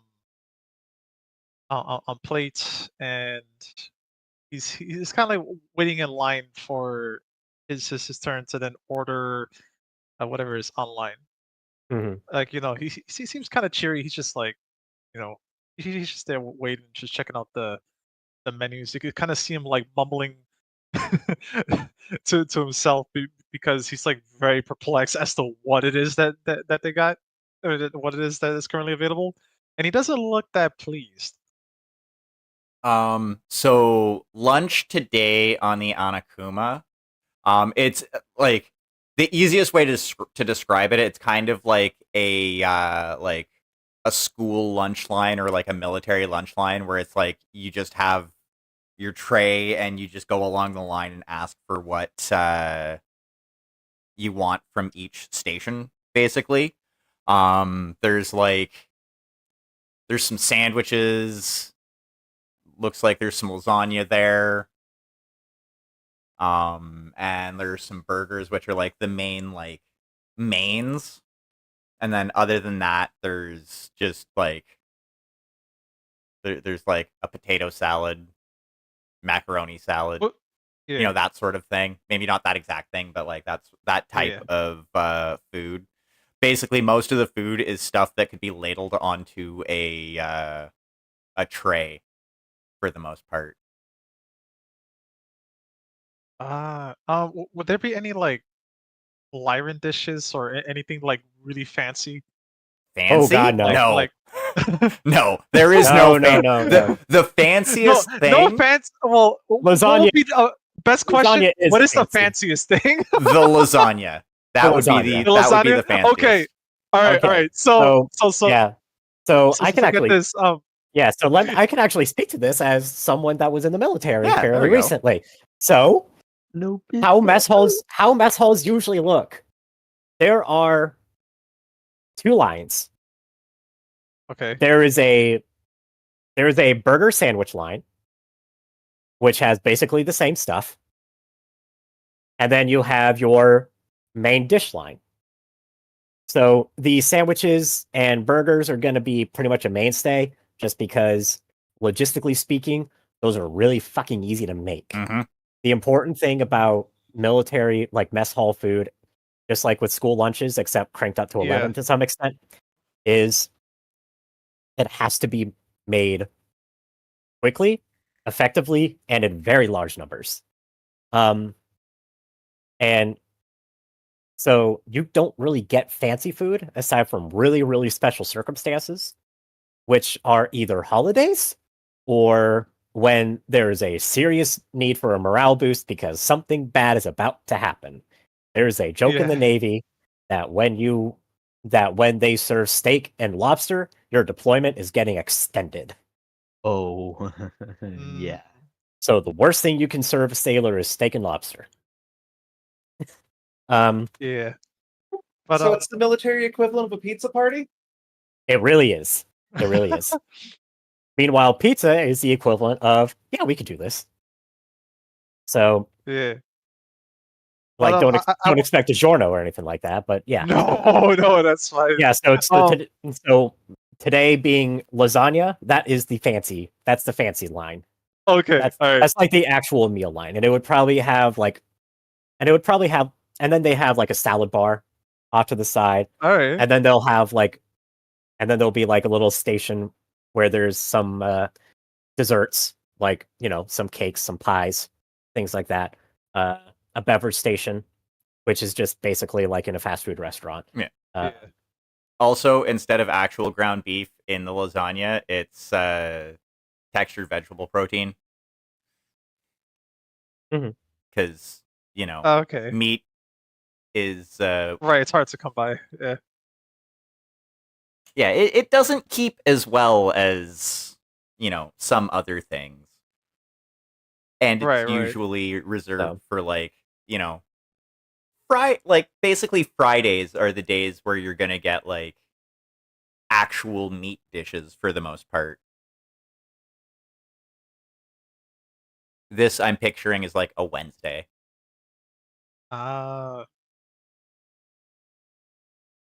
It was never Yeah. specified what day of the week it was, so we can, yeah, Wednesdays tracks. The lasagna definitely sounds good. Like I would definitely like check this out, right? Um, so like Alistair gets the lasagna. It looks like he goes like the little condiment section that might have been like what some like little packets of like salt or whatever, and in that moment it kind of looks like he's just like he's trying to make the lasagna a little bit extra fancy, but it looks like he might have picked up some skills somewhere. But he's just like like he goes to to one of the tables, not next to like the window where you know our old technician was, but basically he would sit Mhm.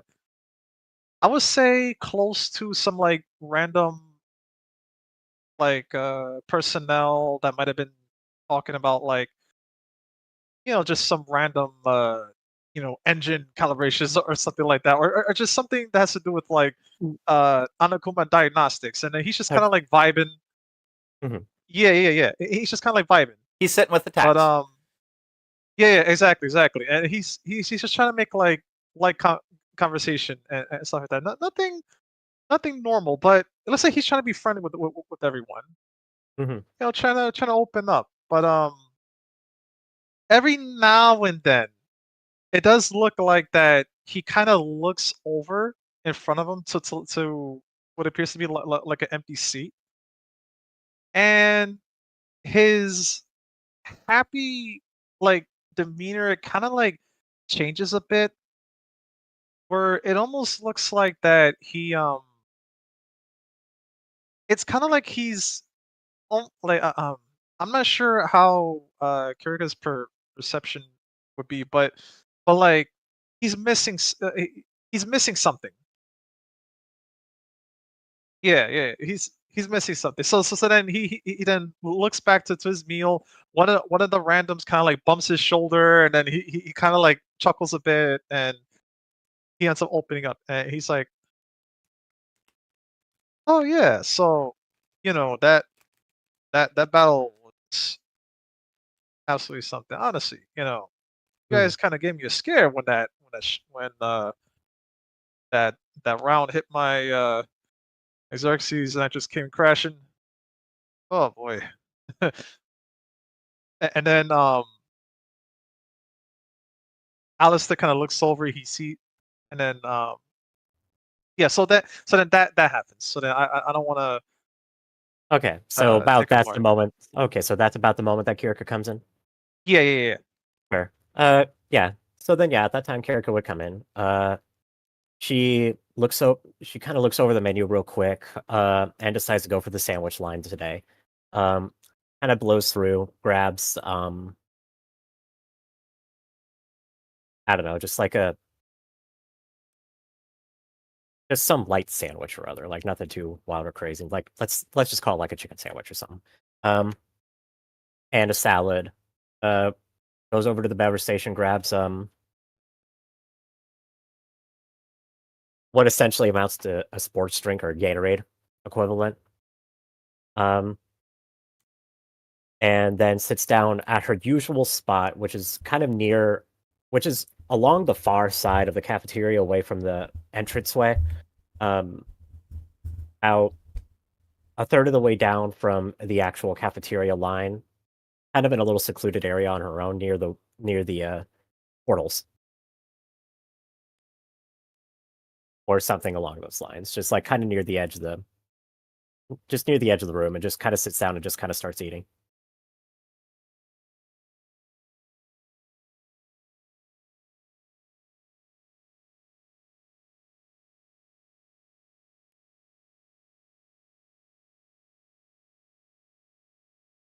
Deanna, meanwhile, would just be in through the sandwich line, out and down to the office space.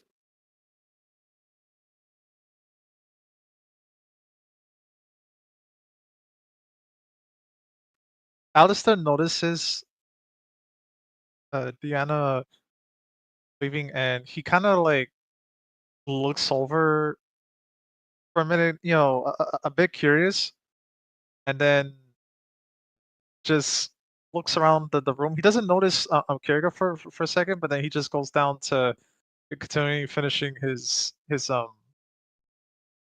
meal. But obviously showing a bit of like intrigue. We're like, oh, I wonder where she's headed. Kind of like look, and then just continuing to eat. Kiriko is absolutely not paying attention. She's just trying to eat. So if you want to make a move, Alistair, you better make it quick, because she's not a float Yeah, eater. yeah. But after that meal, um, he Alistair looks up, and he sees Kiriko, having a meal, and it looks like that she's eating kind of fast. So he takes the opportunity to essentially like goes to the what appears to be like the beverage session, and he grabs some. Like first he looks over to what Kiriko is having. Like what kind of drink is Kiriko having again? It's like, well, it looks like she took like a gate like a Yeah, Gatorade type of beverage, it's called like a like an a electrolyte kind of yeah drink. Okay. yeah like I don't know, a blue flavored Gatorade. Let's call it that. Ah, okay. The And blue flavor. Yeah, exactly, the blue flavor.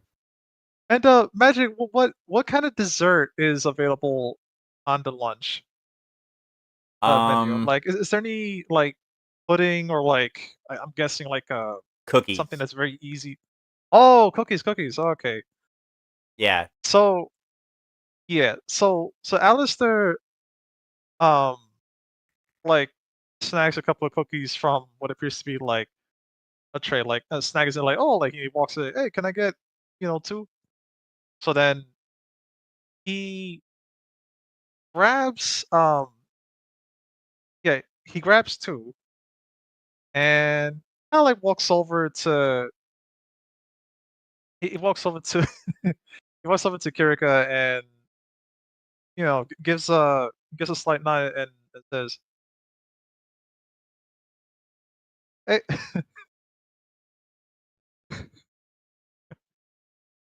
Al- I'll let hold on a second. breathe, Out, breathe, out of character. I know, out of character. breathe. I know, I know. Yes, Alice opens up with, "Hey, Star Commander. See you're almost finished your meal there. You wanna, I decided to get some dessert and they have some cookie. And I was wondering, hey, if you might want one." And So Kirka would have watched Johan. I almost said the name. Alistair. sorry. Glance over a couple times. Force a habit. I'm sorry. Yeah, PTSD. Not even same player, different character. Okay. But yeah. So she would have like noticed him kind of glancing over a couple times, and then as he approached, was just kind of just looking like her head was tilted down, but she was kind of looking up at him with her eyes, uh, with a neutral expression. So then he says that I generally avoid eating desserts on weekdays, but if you wish to sit with me for a couple of moments while I finish this salad, by all means. All right. Sounds good. Sounds good. Good. And then so he sits down and he gives a nod. He kind of like sits back. He's also like looks down at one of the cookies and he's eating one, but then he goes to grab like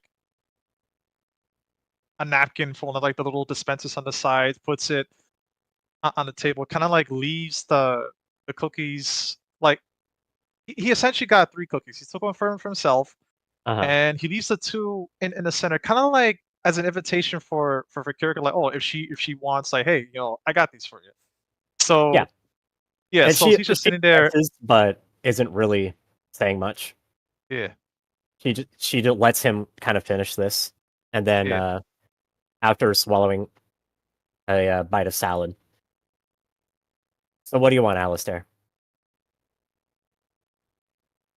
not much. I just wanted to.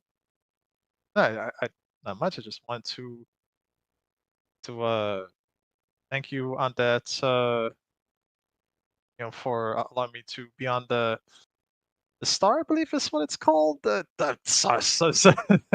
Sorry, I'm always, you know, pardon me as I am, a bit new at this, but I'm just, I would just like to say my greatest appreciation for allowing me to be a part of this star. I'm very excited for what's to come in the future, but also at the same time too, um, and then he kind of takes like he sounds a little a little I want to say nervous. He's just finding something to say because he knows that like he knows for well that Kirika like he knows that she's that she can see bullshit. So he's doing his best to be very like genuine. So yeah, I just want to say thank you for allowing me to be on the team to be in the star. And I'll certainly be looking forward to doing my best, especially. But and then he just kind of like pause for a second. The entire time, like Kirka's just kind of looking at him with that same blank face, Yeah, and is just kind of still eating. yeah. And then as Alistair looks over, he notices that Kirika's kind of has like a blank expression. He's trying to picture like, okay, his attempts of trying to to be nice and stuff like that isn't like she's not really like falling for it. So he tries a different tactic. But why so serious, Commander? I I mean, understandably that you know I'm new and such, and I see. At Did this point, did she'll something happen? Yeah, go ahead. she'll just sit up a little bit. Tell you a little story about the last shore leave I went on, if you'll indulge me. We were stressed, shall we say, and had earned a free day of shore leave on the Ueda system. Are you familiar with that? The way the system. No, not entirely. Was I don't think I was. It's You were on the crew at that point in time. Oh, okay. yeah. Yes, I'm familiar with the system. Okay. So you were probably on standby during that time, but we were granted shore leave to go down there for a day. It was a nice enough system. The planet that we landed on was reasonably advanced technologically. It wasn't anything too fancy. Not the. It certainly was no Solaris 7, if you know what I mean. Um, at one point during At one point in the mid afternoon, I decided to break off on my own a little bit, as I tend to do sometimes. There's only so much shopping a girl can take before she decides she needs to blow off some steam. As she's doing this, by the way, she's kind of like taking her finger and like circling the lip of her cup, just almost absentmindedly. Yeah. Alistair looks very chill at that moment. Like he's sitting back in his chair. He's giving direct eye contact to Erica while he's um munching a bit on the cookie that he has in his hand, and then the other hand is kind of like sitting on. I'm guessing he's sitting on a chair, so like armrest, and he's giving her his full attention while he's also. So I decide, being bored and generally looking for things, or I guess in my case, people to do, I made my way into a what seemed to be a relatively busy sports bar. There was nothing too crazy going on at the moment. It was a weekend, if I remember correctly, so there were some professional in-system games that were being shown on the various holo screens and things of that nature. But I went to the bar and I ordered myself a drink and just sort of sat down and waited. Eventually, this young man comes in. Okay. About my age, early mid-20s. Dressed very similarly to yourself. Very close cropped hair. I could see from a mile away that he was some sort of military. He sees me and Oh. essentially, without making too much of a fuss about it, uh, more or less makes a beeline towards me, but trying to make it seem as casual as possible. He sits down. He orders himself a drink.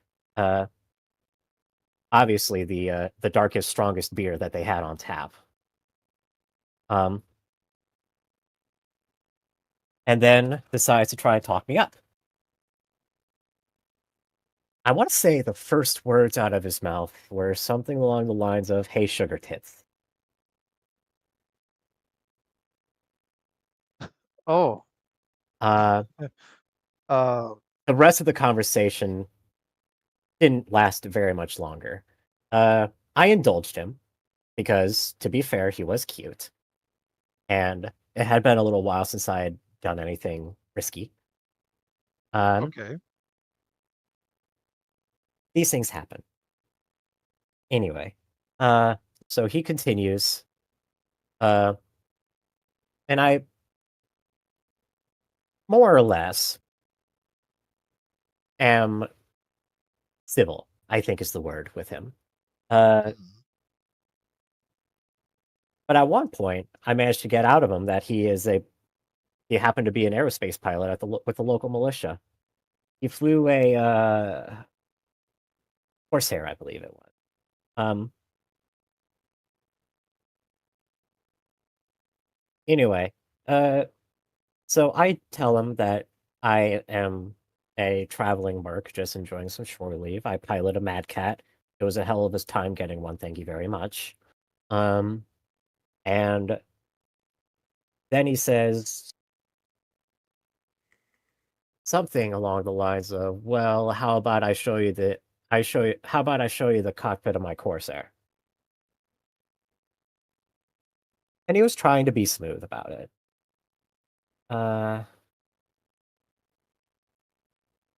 I politely declined because by this point he had said several pretty rude things to me without really proving that he was worthy of backing it up, shall we say. So I politely declined. At which point he grabbed my wrist. Oh. At this point, she stopped circling the cup with her finger.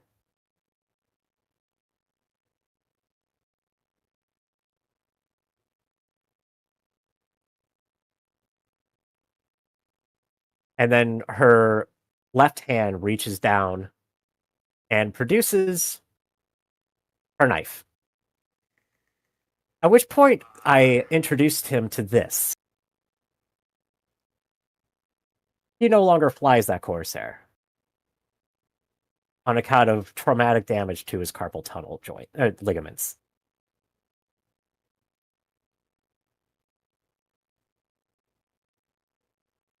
And then she slips a knife back.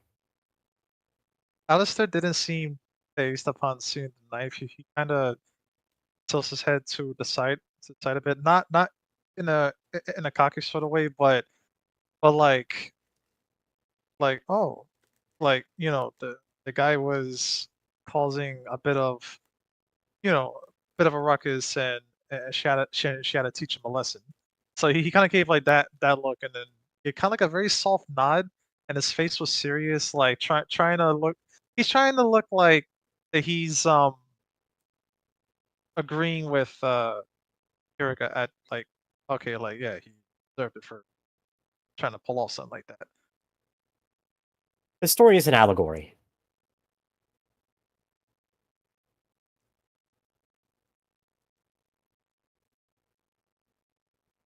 It did actually happen. But I'm hoping you're catching the meaning that I'm hoping to impress upon you. Understood. And then Yeah. she glances down at the cookies.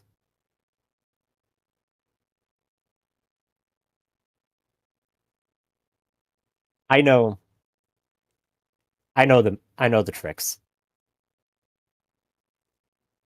I appreciate the attempt. But I generally make it a point not to do anything untoward with my subordinates.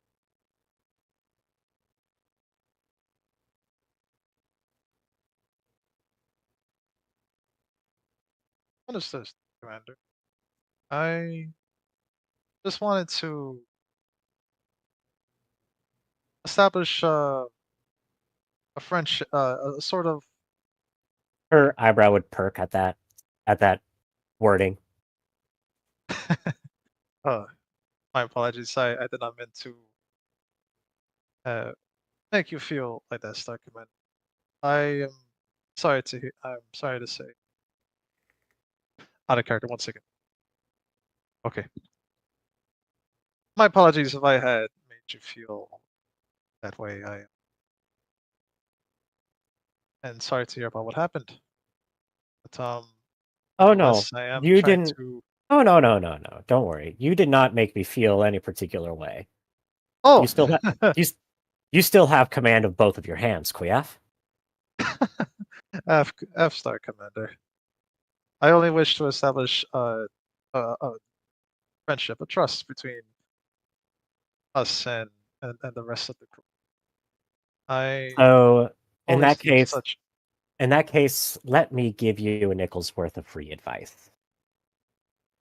The way to earn my trust and respect, especially as a subordinate, is to simply show up, do your job, and don't be an asshat. Understandable. If Well, you will know when you earn my trust. You have not yet. This is day one. Alistair gives he gives a light smile, and then he nods. He nods calmly. He then kind of like straightens himself out in the seats. He's not looking. He's trying to not look so like smooth, but more or less like okay. He's like he gets the I want to say signals. Just forgive me if I'm looking. Um, He's getting the hint. yeah, he's getting the hint, Uh-huh. and so he's showing a bit more. He's being a bit more like reserved with his mannerisms, and Mhm. he nods, and then he says, "That's understandable. I totally respect that, Star Command. I Mhm. respect that." And she But nods. I just wanted to assure you that um, actually, yeah, totally understand. And so after that, he nods, and then he notices that Kirika didn't.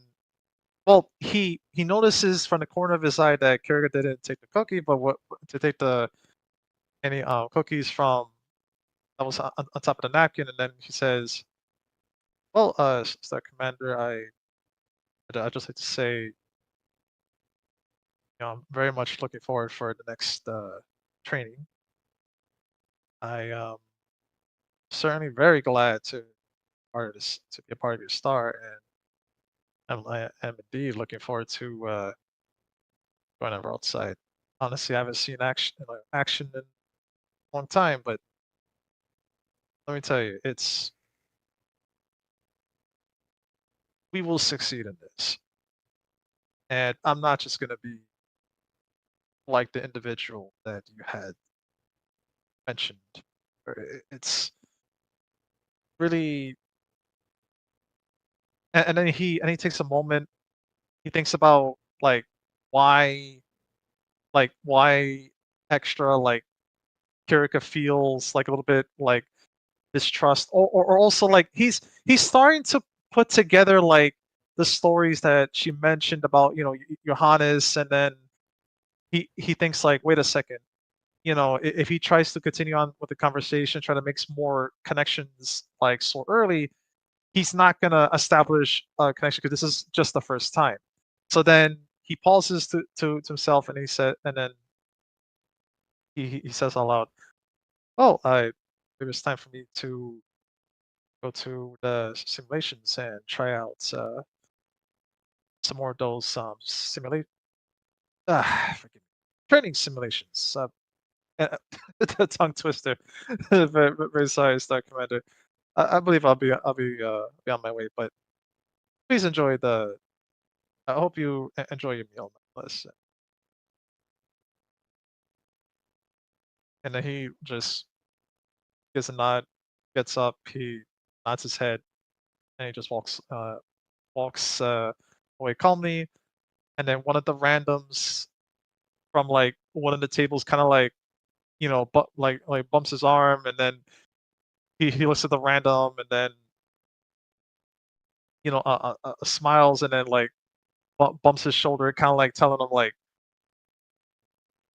like shut up, dude, come on, like she's trying to tell him like like Mhm. show some respect here, and then he says that genuinely, and then like of course like a slight blush appears on his face, and then he kind of like waves his hand dismissively to the guy and just walks forward the exit. And but he leaves Kirka the cookies watches this. behind. Kirka watches this the entire time. Her facial expression not changing, and then as Alistair finally leaves the room, she just kind of shakes her head a little bit, kind of sticking her tongue into her cheek, and then calls over to the technician that had bumped him and asks him if he wants the cookies. Oh sure, I'll take them. Oh damn, what is this, chocolate? I don't know. I don't eat cookies. Oatmeal raisin. Oh hell yeah. Oatmeal raisin. Oh damn, I thought it was chocolate. Everyone's Ew. disappointed today. Man, they're having us work. Ew. Man, they're making us work so hard, and I thought this was chocolate chip. Man, this is so bad that it will make a Korean turn on their head. Ah, All right. whoop, So whoop. if the technician is exclaiming their Yeah. disgust at the cookies out loud, Yeah. everybody in the mess Everyone hall heard that. is hears Everyone this. The other, and then there's another random. There's like another random that like bumps into the first, like, okay, second random bumps into first, and he's like, "Shut up, jackass!" Uh-huh. Like, where Yeah. where did, Like right at that and- time. yeah, right at that time, and then they both kind of just like calm down. the camera pans to the staff of the mess hall, and you can see like one of them is just like the look on their face. They are fuming, but they're not saying anything. It's like one of those, Yeah. how dare you insult my cooking? It's literally now all of China knows you're here. Yeah, pretty much. say So, saying yeah, that the so cookie then- would turn to Karina on its head. Yeah. On their head. So then Kirika kind of sticks her hand up and like beckons over with a couple of fingers. The random techie gets up and walks over to Kirika. The Star Commander. If there's two people that you should know not to piss off in this sort of environment, it's your logistics and your cooks.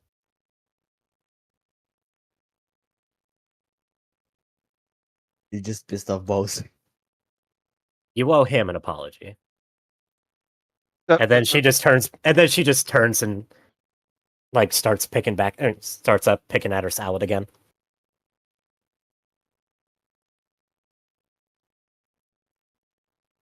And then after that, the random just walks up to the cook, really Yeah. embarrassed. Like the dude looks like, yeah, he is embarrassed as Yeah. hell. Looks up to the cook, and he says, "My apologies. I believe that the cookies are really good, and I will Oh my have some." god. And yeah, the guy's like Yeah, worse than I like mean, go on. like they're just like it's an awkward conversation ensues between Yeah, yeah. the random technician who is acting like a first grader caught red-handed doing something naughty, and the cook who is understandably very upset. Yeah, The How cook dare just you. looks at the tech and says, "You insult my cooking one more time, we will find ourselves in the boxing ring." Oh my god, I love that he has a lisp. Yeah, like how he's Mike awfully Mike French. Tyson style lisp. I love it. It's more no, it's not French. It's Irish. Yeah, Irish. Somebody's burger is getting spit. Yeah, yeah. You just Shit. yeah. That technician just earned the extra seasoning order for the next couple of days. Yeah.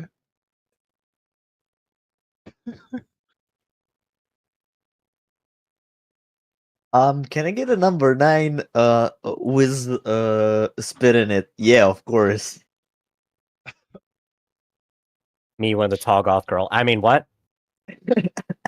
Anyway, I mean, I can't blame you. yeah. Anyway, as we were, I think does that conclude the lunch session Yeah, thing? I'm pretty sure Because that's at that point, yeah, there's not much else that would be happening. I think. yeah. Unless anybody else has anything that they would like to do, I think that's actually a pretty good stopping point.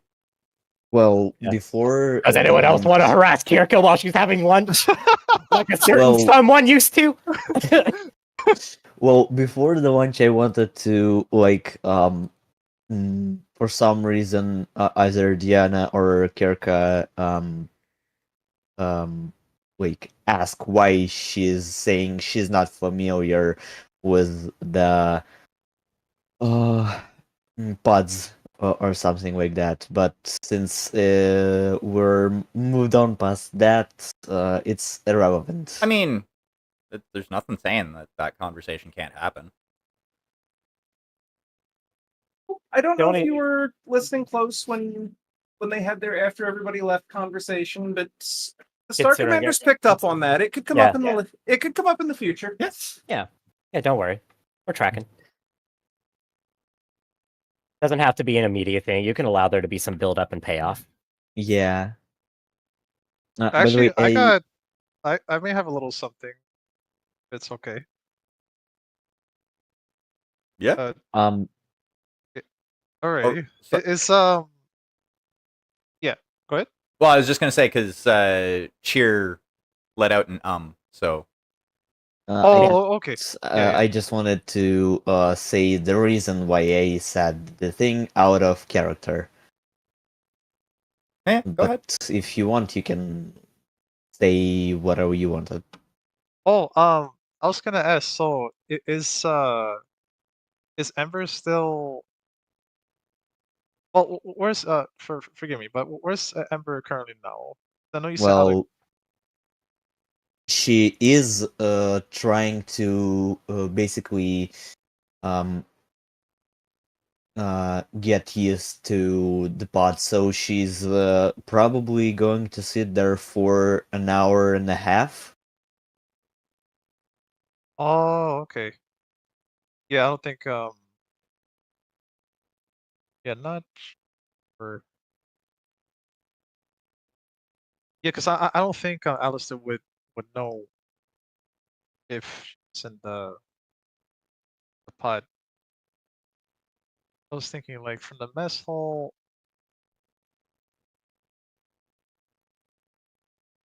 Yeah.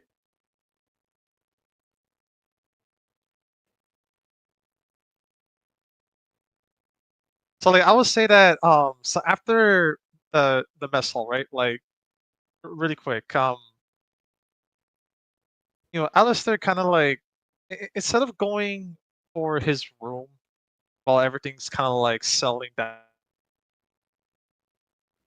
like he just like he's just walking by, like he just takes a quick peek and like towards the simulator room to the simulator training room to see if like perhaps Ember maybe outside of the pods, but because he doesn't like because Alistair doesn't see Ember, he probably thinks like, oh, looks like he thinks to himself, maybe she's still in training, or so it's best not to disturb her. So when you look into the like where the simulator Yeah. pods are, there are, I'm gonna say, 3 out of the 10 pods that are currently closed and look to be in use. The rest of them are sitting open. Ah, okay. So then Alistair sees that, and then he just thinks to himself, it's probably busy. Maybe she's in one of them. I best not to disturb her. I'll have a chat. Like maybe when she's free. Like thinking that like he also wants to get to know more about Ember as well, but because she see her, then he decides to go back to like the direction of it, while also pulling out his journal. But then before he grabs his pen to write anything, he kind of like he already just steps in, and then he just like sits on his chair, just starts writing. But that's it for Alistair. Can I ask a question? Stupid question, but still a question. It's Yeah. to Carbon. Oh yes. Why are all of your characters liking to either write something down or search for something?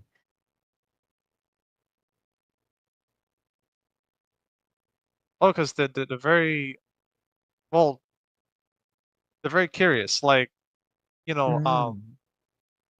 Alistair, like there's a lot. Like Alistair used to be like he's an ex spy, so his thing is like he's very interested in a lot of what goes on, and right now, like even though he's not current, like at least at this point, he's not doing anything shady. However, by habit, he's just kind of like investigating everything, kind of like mentally cataloging and all that. And then Johannes was just most, and then he was like his data pad was basically something that he used to Yeah. jot stuff down, but it was like all digital. So yeah, there are similarities, but they both do very very different things. Yeah.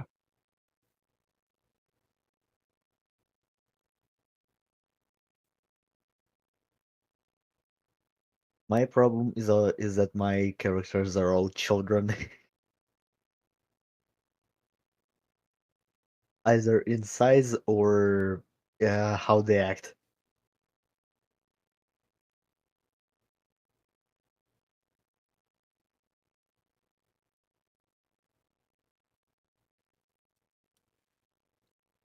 All So so things. Right. Yeah, go ahead, Mitch. Alrighty. So that, like I said, is a pretty good stopping point. I'm gonna Yeah, say 3 XP for everybody. Okay. Yay, I have exactly 1 XP.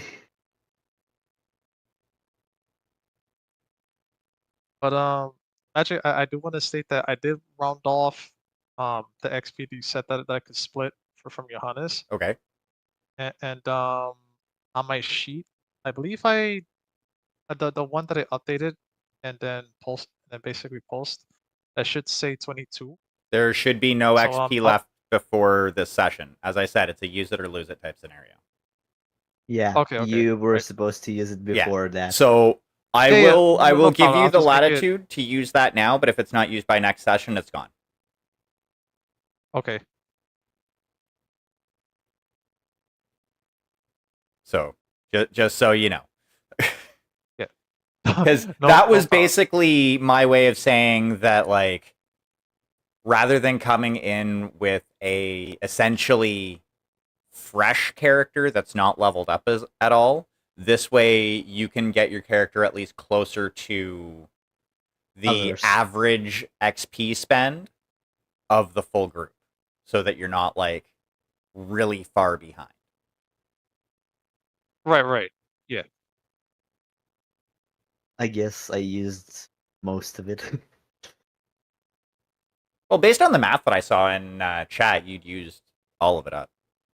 Yeah, I used those, but like I used to the most ability. Yeah.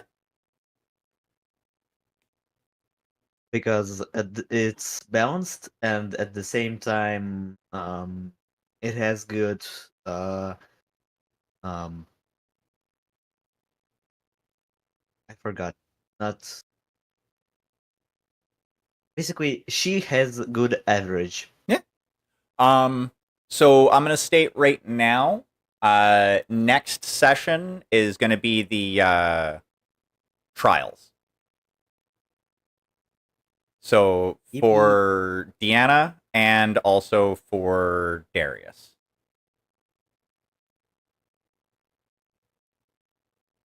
And I have an idea for how I want to do Darius's.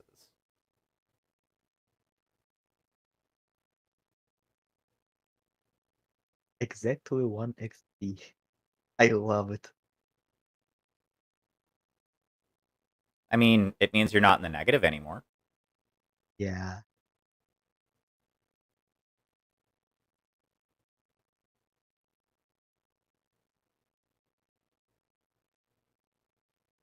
Yeah, I'm just looking through.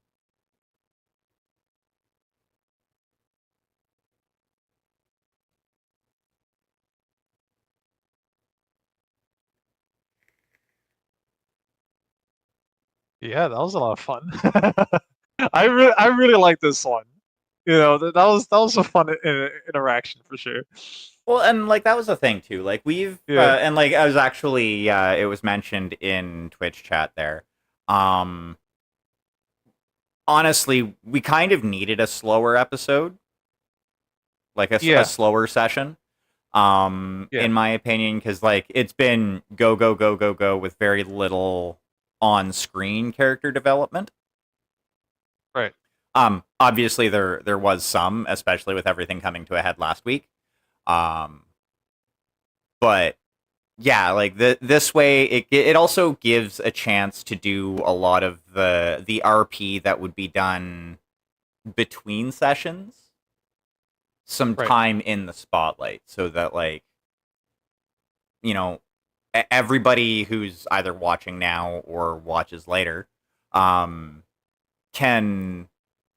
kind of The idea. get an idea of like character motivations and stuff like that, if that makes sense. Yeah. And like I think that actually came across fairly well, personally. So yeah, like I thoroughly enjoyed the session. Also, I think all of you did a wonderful job.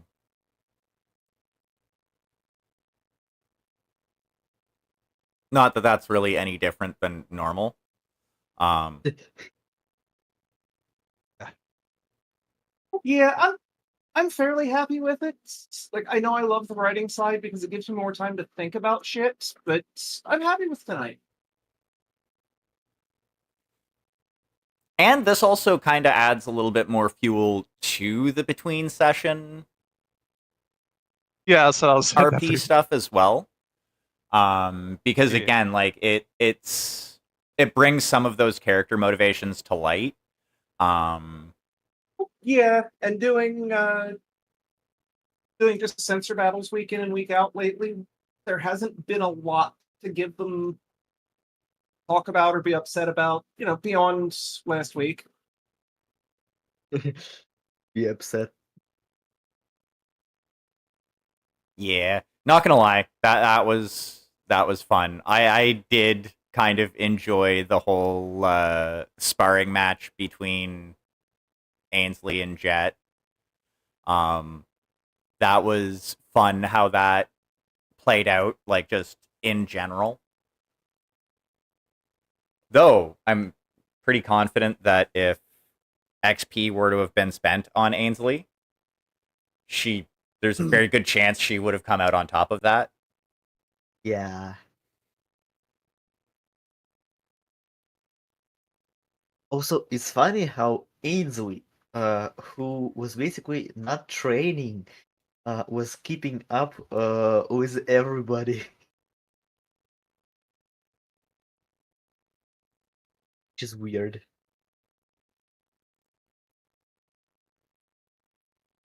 At least on the mech battlefield.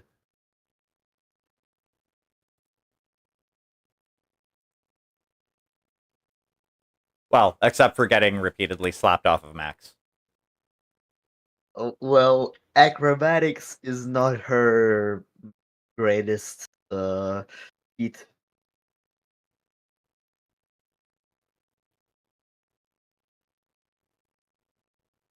Yet, no. Definitely not.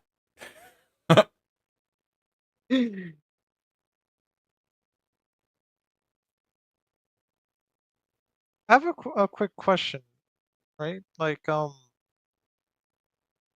is there like, what are the rules when it comes to like modifications for your mech or vehicle or aerospace? In what regards? Like adding extra weapons, or it's only So the ones that are the way I've been doing it is there are kind of two stipulations. Weight. So like essentially anything that you swap out, be it equipment or weaponry, Yeah. at the end, the weight has to remain the same. Oh, okay. So like if your vehicle is 50 tons and you decide to swap out weapons, at the It end has of to it, be. it has to end up as 50 tons. That's Understood. stipulation one. That's kind of a hard well, actually, both of these stipulations are hard stipulations. And the other one, if your hardware is not an Omni vehicle, it's going to take more time. So say with the Xerxes, I believe that's not an Omni fighter. Yeah, for what I It is understand, not. It is a standard fighter. Yeah. So it's a standard fighter. If you were to say, if you wanted to like say swap out the Gauss, that would probably take like essentially a couple of weeks of work, because essentially they have to Yeah. like literally take apart where that is located on your aerospace fighter, like your fighter Yeah. plane, and remove that, then re-add the components and put it back together. Whereas if it was like an Omni fighter, they would just like take out the pod, put the new pod on, Bob's your yeah, uncle. So like, because I was yeah, right? so like upgrades like that, like something small for like your Xerxes could be done within like a week. Something big like a major overhaul would take probably like 2-3 weeks to do. Yeah, like it's probably a bad example because of how heavy the modifications are, but like Vienna's Marauder's been down for months.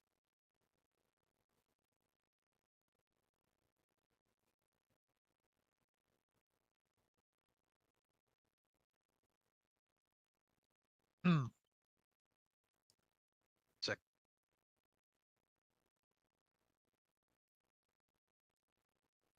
Yeah, I was just curious of maybe adding like some sort of like ability to drop like bombs for or like a payload or something from the Xerxes, if it's capable. All planes should have bombing ability Yeah. because like the rules allow for like external hard points and things. The Destiny rules is just a weapon line. Ah, okay. I just So have if to make sure that so the if hack, tonnage is yeah, like if hack gives the thumbs up, it's just adding the bomb line. how it works in tabletop is a little fucky. Like in classic, it doesn't count towards your weight limit, but it does lower your speed until you drop it. Well, duh. It's a bomb. I want to say it's like 1 point of thrust for every like 3 or 5 tons of bombs round up. Yeah. I don't know how or if or what Destiny does for that. Based on what I've seen, it does. There's no rules about bombs affecting your speed. Okay, yeah, so it's just his call on whether or not you have the hard points, whether they have the munitions, so on and so forth, all that happy shit. Yeah, I would say that, like, because basically the rest of the planes in the book have bombs. Like, literally every aerospace asset that I've seen comes It's with capable one. of dropping Yeah. something. Yeah, yeah, because Um, it's like in tabletop, it's like 1 point or 1 hard point for every 5 tons or something stupid like that. yeah, so I'll say, yeah, your fighter would be able to have a bomb. I would just go in and take a look at the bomb stat line for planes in the book, and you'd be able to add that Yeah. as a weapon. Um, 'Cause I'm- 4 Yeah. damage, +2, okay, -2, -4. Yep. Yeah, because I was thinking of like, because you said that if I know you said that you was gonna still give me a chance to use the, and I was thinking like to make it easy since that the characters new when like honestly upon looking at the stats and everything that I have set up, You don't have. I'm Okay. genuinely So I'm gonna put this out there right now. You don't have to spend hard XP on that. Spend the XP on Okay. your character. Okay. This is me as the GM giving you a suggestion to make things easier for you. Because Okay. in combat, your skills are going to matter a little bit more. That's why I basically put everything in my skills. So yeah, spend your XP. Always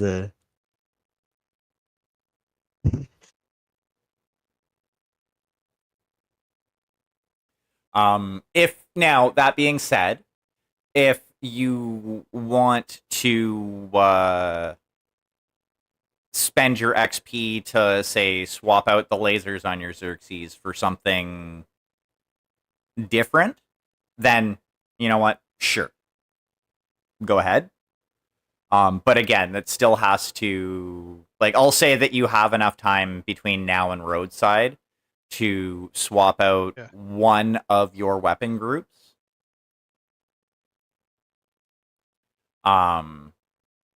If you so choose.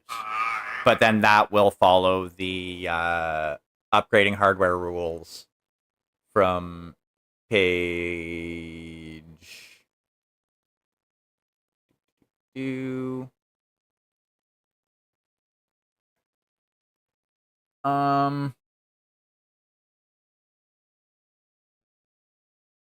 Yeah, so I will say that will be the same. Basically the repair cost on page 78 of the book.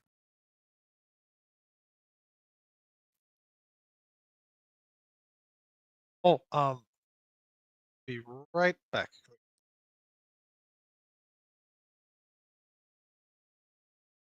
yeah.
I will also say that just this is more for like the after session fiction stuff like that. Kirka, when you get back to the office, you will see a message that because going back, Melis did mention that there was going to be another trinary that would be assaulting roadside with the Anakuma. The ship name that will be joining the Anakuma in that assault is the Barsuk.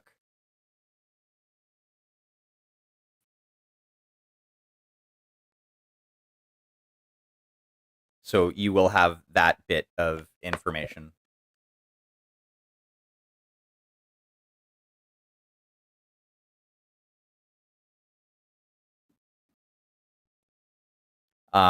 In addition to that, the essentially the basic force composition that they have that you'll also get is one heavy star, one essentially a recon star, and one like medium star worth of mechs. So you can use that as you will.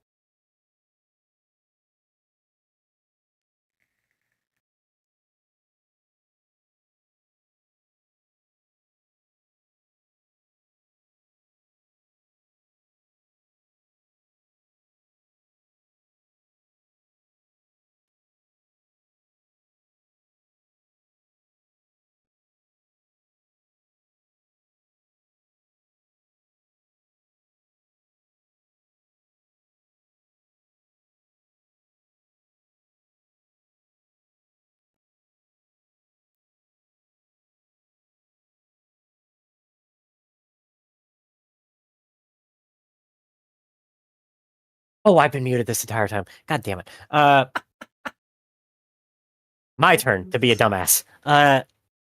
Anyway, so I guess to reiterate on that, could I get a message, I guess, briefly detailing what you intended for that message to have? Like, because I don't want to put words in your mouth and fuck up any particular plans that you had, as well as a spell check for the name of that particular vessel.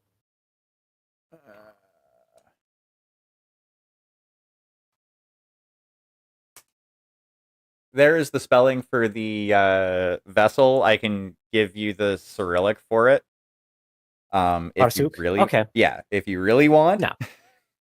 No, that's fine. I can, and I will. By all means. Probably Bea S U. Yep, that's exactly what I thought. I was This just is about to actually as copy in and paste English. it from my phone. No.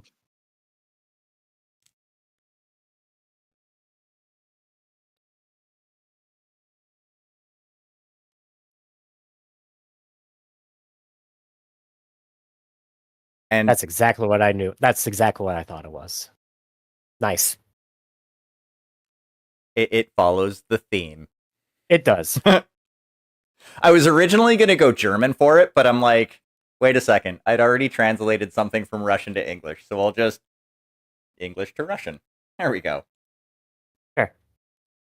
From Russian to English? What did you I don't. do translate? I'm not 100. I think it was something that had been typed into either the. I think it was something that was typed into the after session fiction, and I'm like, Oh God. Was it Oh. one of the things that I said? probably, That was it Kirka's outburst? possibly.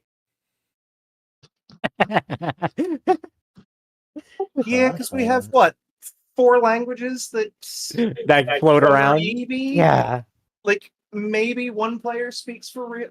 No, maybe 2 players speak for real. I mean, Swedenese isn't even a real language. Well, yeah, like I'm assuming Cheer speaks Russian, And and a Yeah, little bit of French. well, yeah, but that one hasn't come up yet. French Yeah. has not come up yet. This is true.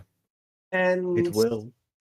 I'm getting the feeling you're at least semi-fluent because you'd mentioned living there for a while. I'm extremely rusty, unfortunately, but yeah. Like I admittedly had to stumble around a little bit and try to find some of the words and specific grammar construction that I was aiming to get across with that little outburst. Yeah, and I don't speak Korean, but it's a nice bit of flavor for poor Deanna. This is true. Mhm.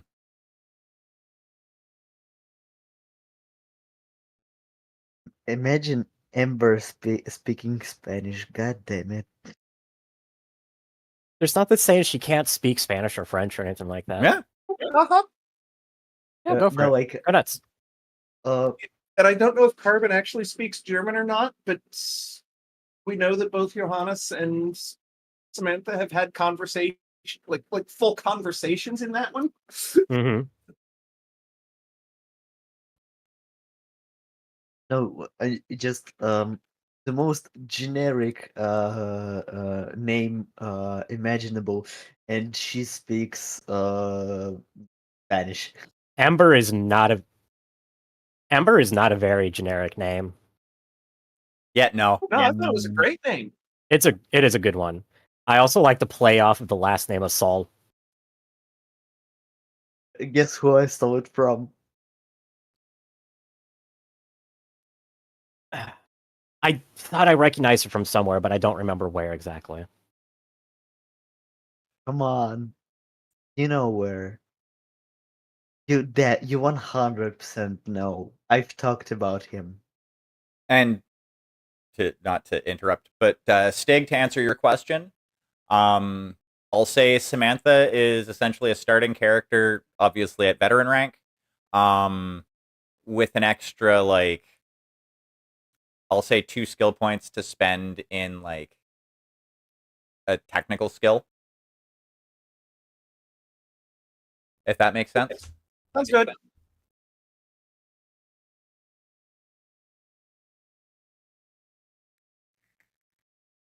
I literally talked about that guy.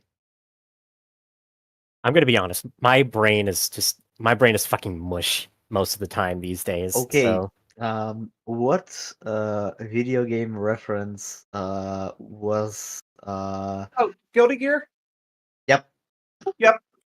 It took me a minute to realize you were using pardon me. It took me a minute to realize that it wasn't actually a surname in the reference. still,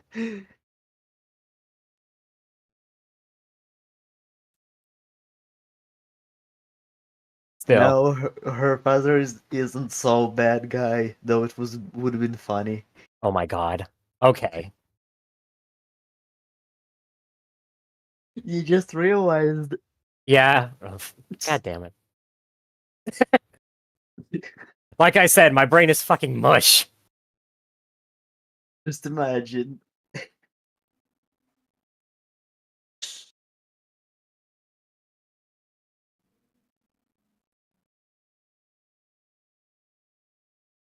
Yeah, I guess to circle back a little bit, since you looked up since you tried to look up the translation of that little outburst, how did that turn out? From what I remember, it actually turned out well. Google, It turned out a couple words, but not much. it was understandable. Fair enough. I mean, so one of the fun things that I did learn, and Cheer could probably like either attest or tell me I'm talking out of my ass with this, is one of the things with Russian word order is that it kind of like deals with emphasis to some extent. Like if you want to particularly emphasize something, then you would tack it onto the end of the sentence. Kinda. Yeah. Like generally. Like it's one of the little things. So sometimes it breaks the rules and just goes haywire, going into the first part of the sentence. mhm. And that was kind of the flavor that I did with that particular sentence there. Roboty posranie daži žalovacie nie mogu. Like the emphasis there is on nie mogu. I cannot. Yeah, that tracked. Yeah, the only two it struggled with were me with Koiski and Bosran, which it wanted to make into a proper noun. Chayski and okay, so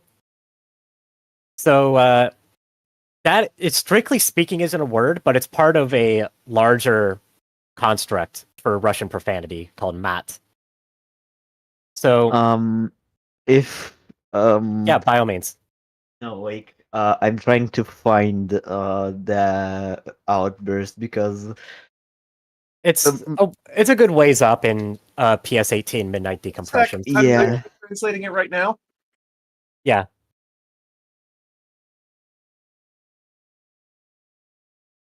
But if I was just to read it out loud, then you would probably catch it and one, chuckle because you already did, and then two, be able to point out what exactly it is I'm hoping to get across. So I just didn't want to, because I don't have Cyrillic stickers or anything like that on my keyboard. I didn't want to. The first one is basically the F. Yeah. Yeah. Like the immediate, most clear translation, like a literal translation into English would be dickish. But More probably something like that. yeah, but as far as like a figurative translation, Хлыски сука сын пиздец, блядь, is we would say in English something along the lines of "goddamn motherfucking son of a bitch." I'm trying to actually make it word by word. Yeah. Literal. Dickish bitch's son. C word. Fuck. Or I guess pizdias and блядь both mean roughly the same thing, just used slightly differently. No. The first one is an epiphany of how much something has tired you about. Like no, it's similar, but no, it's Yeah. different. Yeah, like yeah. Well, I was just saying like word for word. Like that is the sort of thing that you would use in reference to like that's what you would say when like something like breaks or goes wrong. Like we would use it like if you were to say, you know, like "Ой, это пиздец," we would say like, yeah, it's a clusterfuck. It has that sort of connotation.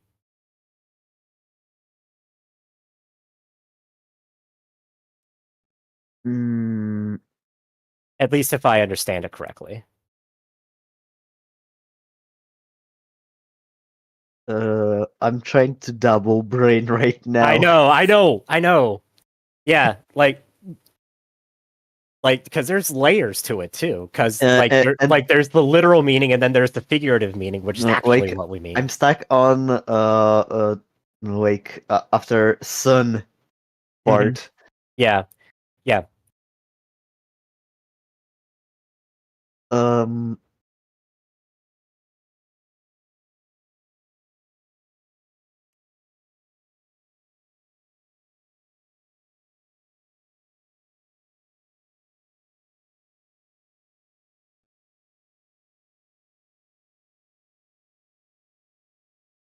I mean, again, yeah, like in English, it would like yes, but yeah, would be something along the lines of like fuckity fuck.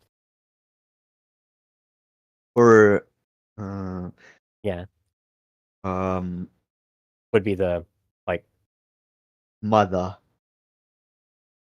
Mm-hmm. How Asran? Even okay? brain does not compute. Osran? Yeah. Like, if I remember right, it usually means something along the lines of like a dumbass. Oh, Baran. Yeah.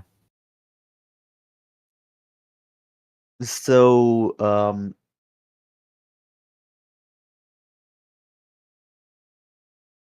hold on. Not courageous. Courageous is too good for that word. Yeah, no. So Uh, I was just looking through my history to see which one I was had translated. It uh-huh. was Big Brother can go fuck yourself, or Big Brother go fuck yourself. Oh. That's the one that I had translated. Oh, that's a while ago. Yeah. Well, I don't use it that regularly. I'm trying to. Yeah, that's fair. I'm just trying to remember when that was. My thing said it was like the 27th of last month. Yeah, August 27th. August 27th. Because that was when we were talking about the issues with dudes and the fact that it could be because of Oh yeah, like in the actual. Oh yeah, in the Yeah. actual chat. Yeah, that's right. Because I was like, it's probably because of Big Brother. Yeah, that's But I right. used the Russian That's word right. for brother because I wanted to Yeah, be that's right. cheeky. That's right. I remember now. Yeah, that's right. Google Translate doesn't. That's right. Yeah, That's what it was. because Big Brother doesn't. Or sorry, Google Translate doesn't fail all the time. Just like 50% of the time. Yeah, Yep. basically, yeah. Mm-hmm. Yep. That's exactly what I was intending.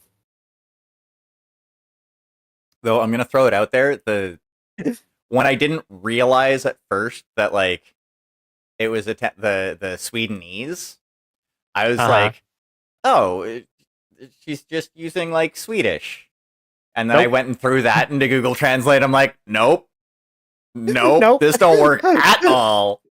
No. Google Translates said, Google Translate nope, broke. you're not going to do this. What are these random words doing amidst my Swedish?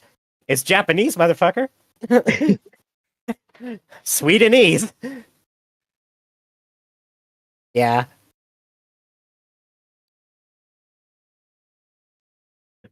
Um, Oh yeah, there you go. I have a really interesting question. Uh-huh. Hold on, I have to send this picture into the Destiny chat. Oh please. Oh, I gotta see this. Yeah, I cannot wait to see what it is, especially with the context of the translation that Cheers sent, which is 100% accurate. Would this work? Oh my god.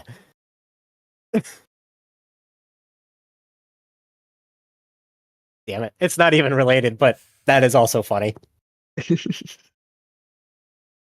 not related, but would it work? It depends. Is the character alive? Is she alive? Are they Yeah. alive? It might, because there's still a signal being sent between the torso and the brain. Yeah, you got her hair or their hair. I think. Hold on, I gotta look. Mhm. I don't know. I'm getting kind of, pseudo Doulahan vibes from. Oh, it's she. It's she. She. Okay. Yeah. Yeah, you cut her hair. She dies. Samson. Well, then, yeah, the guillotine would definitely do that. It is a very heavy shave. Quite.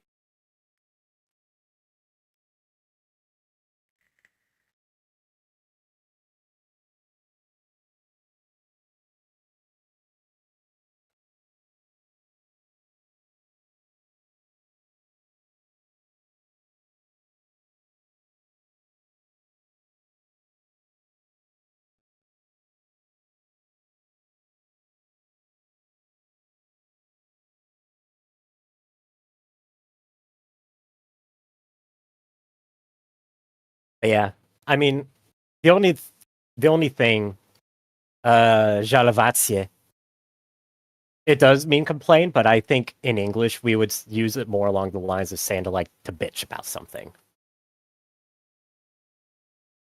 Like it's Yeah, yeah, more probably.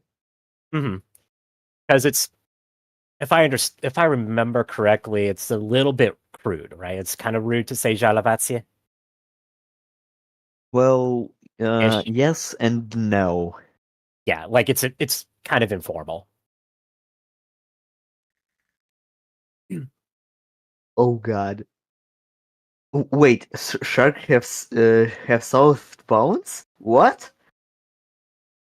Sharks? Yeah. Well, technically, Yeah. sharks don't have bones; they have cartilage. Yeah, What? so yeah, they have cartilage instead, but the cartilage is bony enough Yeah. to pretend to be a skeleton. The most solid thing on a shark is its teeth. They squishy.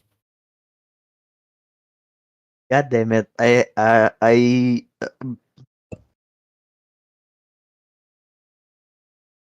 You know, that's actually something that I've always wanted to try to eat is shark. Why did I learn that fact from a, f- a forumium? Why? People Why learn are facts about random things in all sorts of crazy places. Mm-hmm. Like, I can't even be surprised in this day and age.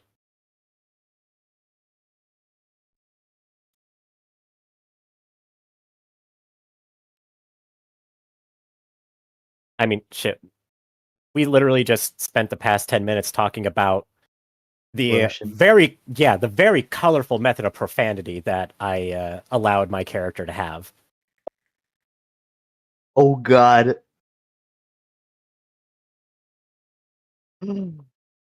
Propaganda.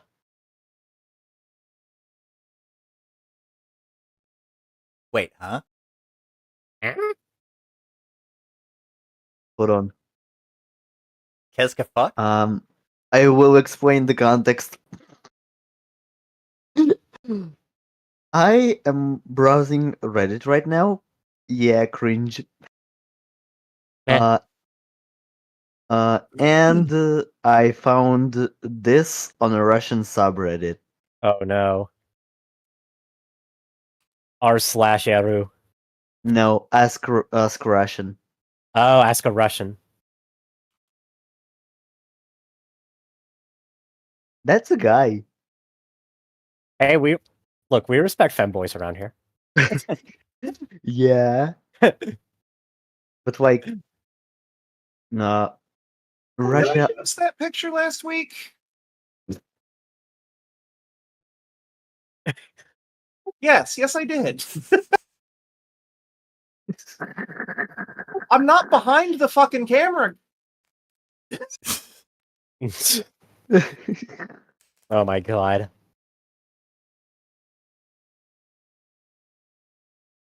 Anyway, if we remember, Mm-hmm. mm, do you remember everybody all the news about what Russia basically outlawed?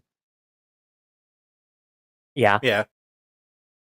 So yeah, uh, I'm going to try and make the most Russian KGB agent voice. This is propaganda, comrade. You must remove this immediately. Oh my god.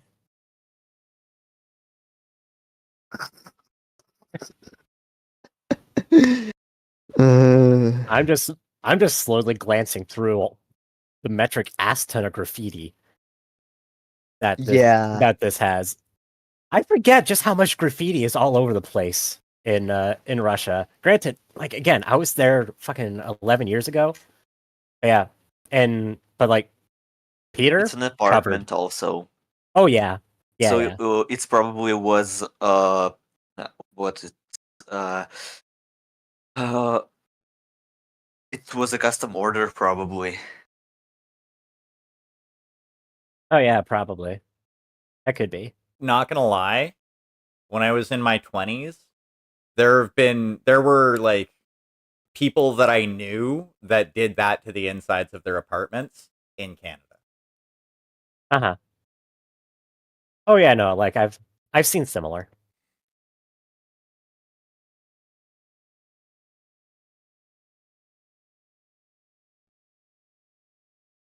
Granted, most of those places I had partied at a lot. Mm-hmm.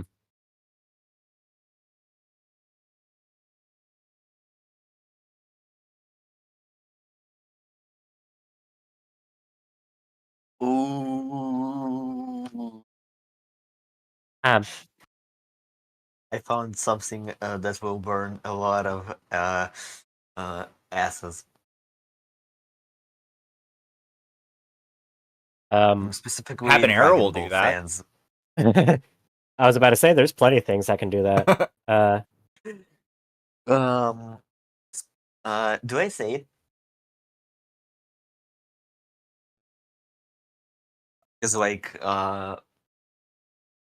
is it too much Dragon Ball from one single person or not? No, by no means. Okay, so there was again uh, uh, the debate what would have happened if Gohan wouldn't have studied resurfaced again, and basically everyone are saying he'd be a god, he'd be a god, everything else, and then we remember the future timeline. Yeah. The whole argument just fails.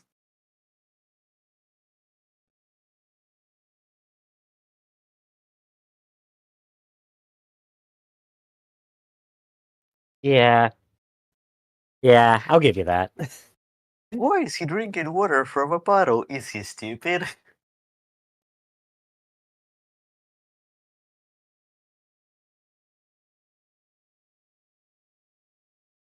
Yeah, Son Goku is it's a silly guy.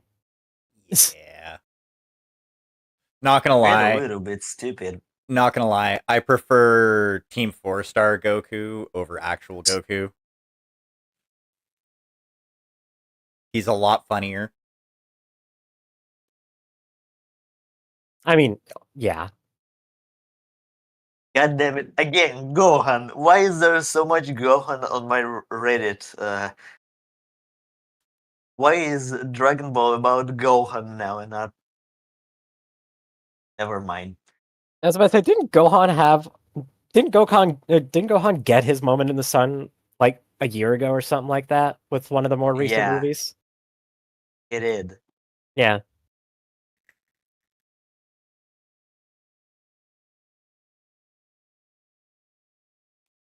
But still.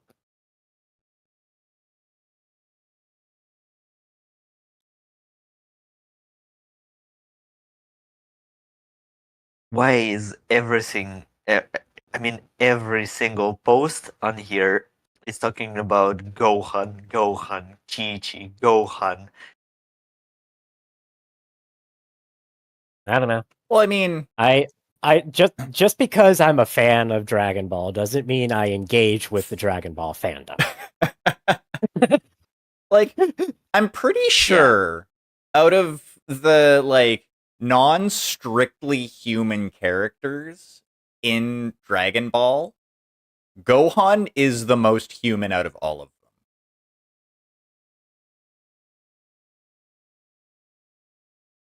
Like, as far as like mentality goes, I would even say that he is more human than Krillin is in the way that he like acts and thinks. In that he's like an actual character. Yeah. Yeah, Krillin's just a punching bag. Yeah. Krillin is a human, 4 foot tall human shaped punching bag. And we love him for that. But that's what he is. Krillin is the yardstick by which all villains are measured when they're smashing Yamcha. Oh god. Quite Not the literally. one-ups. Oh, finally, I found the post not about Gohan, it's about GT. Oh yeah. Aló, ¿cómo estás? Bien, bien. Ahoy hoy.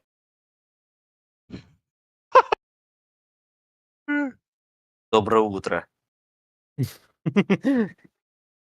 Aloha? Sabah al khair. Oh God. What? Nothing. I will not show that. Yeah. Yeah, please don't.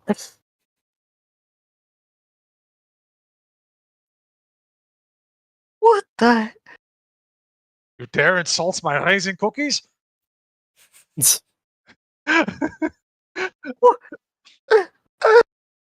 Oh my god.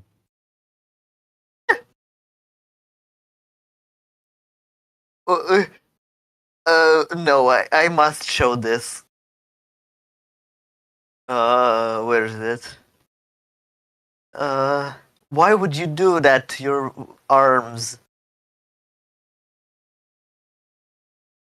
I am now curious. Oh. Oh my Why? god. Oh. Oh, what the heck? Why? Yeah, that's actually one of the things that like I really don't understand that people do. Like, okay, so Testosterone is a hell of a drug. little bit of magical hack lore here. It's good that I Years ago, don't have them. Come on. I will give you your time. Oh my god.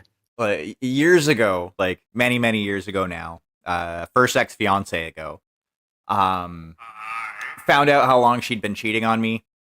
Got frustrated, punched the floor because I didn't want to do drywall repair. Like, I've punched an inanimate object before. I'm not proud. I paid the price. Now my pinky knuckle is hidden because I hit a floor joist. Ah. Yeah, that hurt. Well, actually, it didn't hurt then. It hurt afterwards. It hurt later after the adrenaline went away. Yeah. More so, actually, like a couple of days later when I went to sleep without the half cast on and rolled over and my hand flopped and hit my bed and sent a shock of pain up my arm and woke me up out of a dead sleep. Mm-hmm. But punching your computer monitor, like that specifically, I don't get. Like, that is such a waste of money.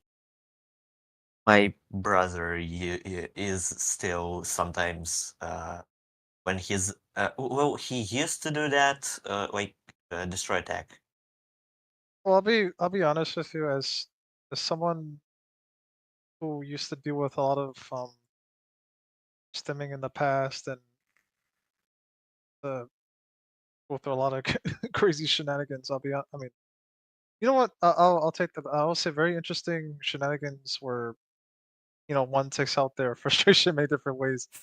Um, the way how I see it when it comes to screens in general, it's kind of like very similar to rage quitting, except that you feel like you're just like destroying the world, like the world in the PC, just so that you don't have to deal with like seeing it anymore. It's like, nah, forget it. I just want to destroy. Like that's basically what I'm seeing from this picture. Yeah, like rage quitting is actually a very apt description of that. There is no more final way to rage quit other than to destroy your like Destroy tech. the thing that allows you to play the game in question that you are rage quitting. It's more like rage nuking, to be honest.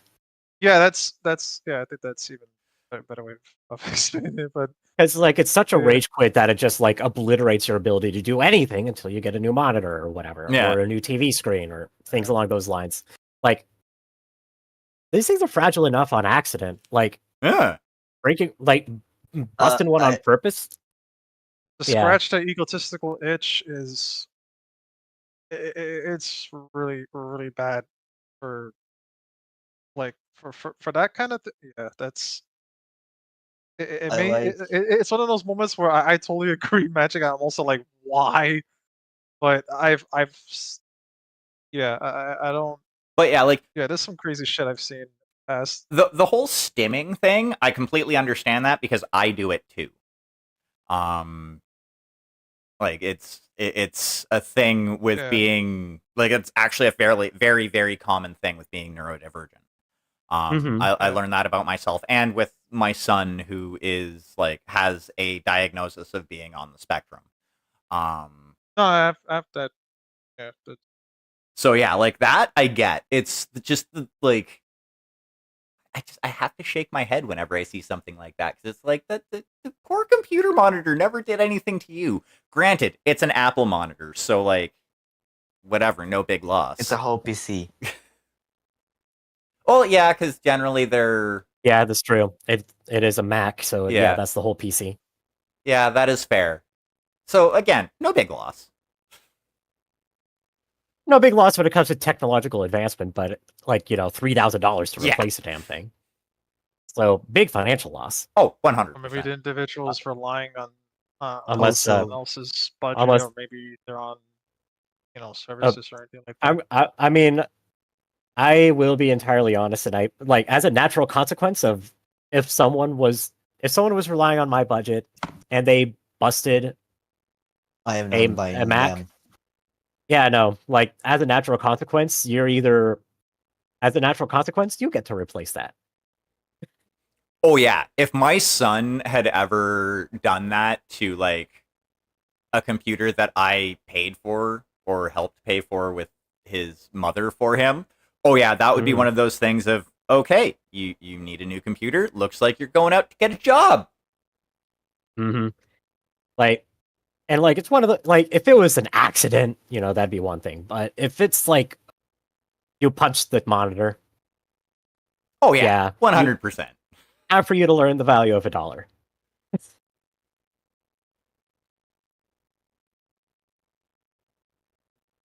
Why would you do that to a monkey? Not funny. Oh yeah, Jade, have you seen the picture of the Duchess? The Lyran Duchess. Is that the woman that you put up in your in Alistar's notes? Yeah, that one. Yeah, I saw it. I didn't look in great detail, but I did see it. Yeah, Yeah, because that's that was pretty much like Alistair's like old interests in the past, and like ever since they got the order to like do the hit, he was like, hell, like just I am not gonna do this. So pretty much the man's a ghost yeah. on pretty much both sides. So I'll of let you know. the field. I'll let you know right now. She's probably not going to come up, but the purple parakeets are probably going to come up. Also, no. Not The the what? Meowix. The purple. Not the Meowix. Oh shit! I know what you mean. Yeah. but by the way, do you all want to see the picture for the brother? Sure. Sure. Hold on. Copy.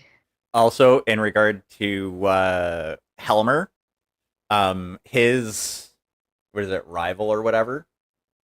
I need to actually go into boop. He does have a rival, doesn't he? He does. I need to make sure it's listed as rival. Yeah, I'm looking right now too. When- Enemy. When the Could be older right. brother doesn't work. Enemy. Yes. GM may make your nemesis appear at any time to complicate your life. Yeah. So it could easily be an old Sipco rival. Yep. Because, it's quite common that even within the same clan, there is, Oh, especially Lethal among fighting. the Falcons. Especially among the Falcons.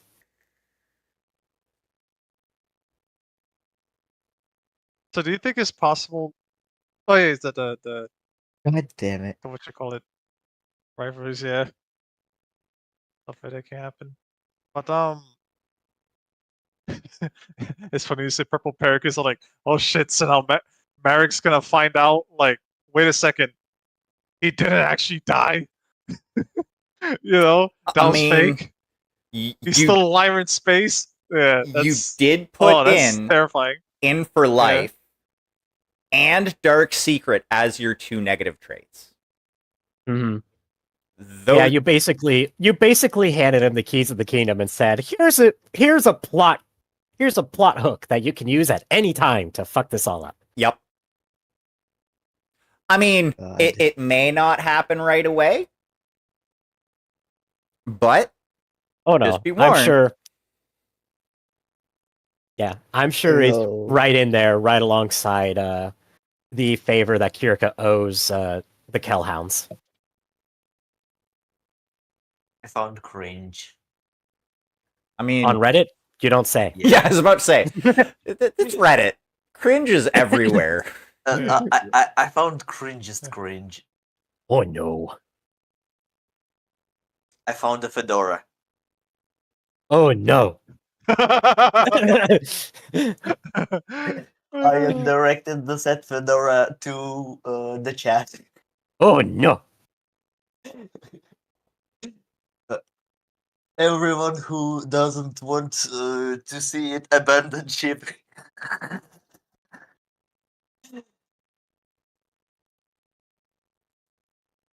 Oh, good lord. Oh dear God. And he's using the Dr. Wavesy song. Oh my God. Oh, you mean? Oh, I know which one. You're talking Yeah. about. Dun, dun, dun, dun, dun, dun, dun, dun.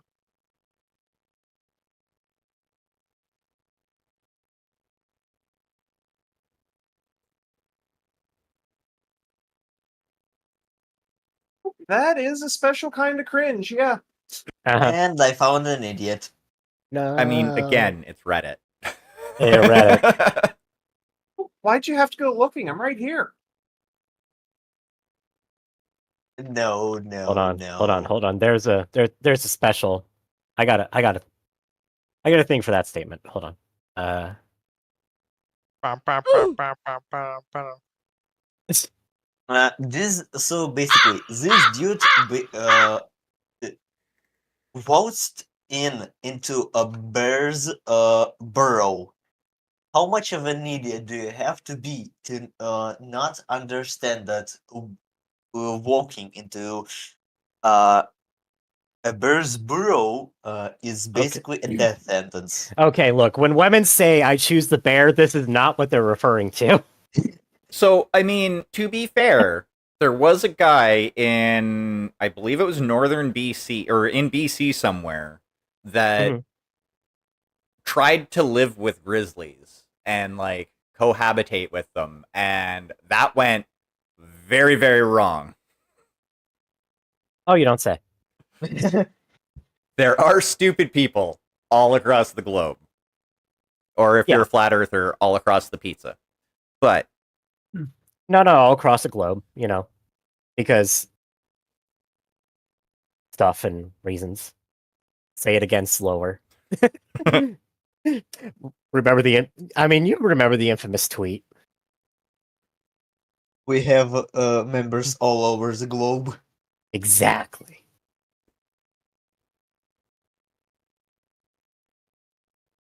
God damn it. I am jealous. uh-oh. I found a good thing on Twitter. Wait, there are good things on Twitter? Yes.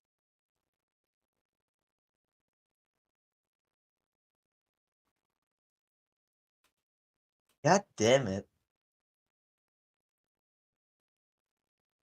There. Little bit of an XP spend. Huh. I am jealous of his. Like, it is a wig, but still, I'm jealous. Ow.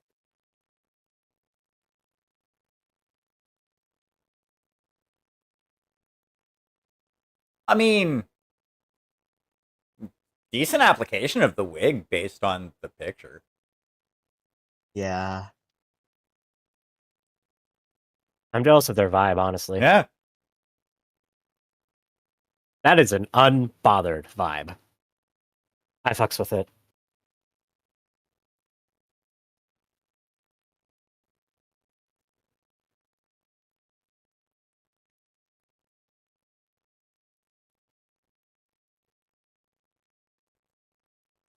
I am going to find it actually wholesome.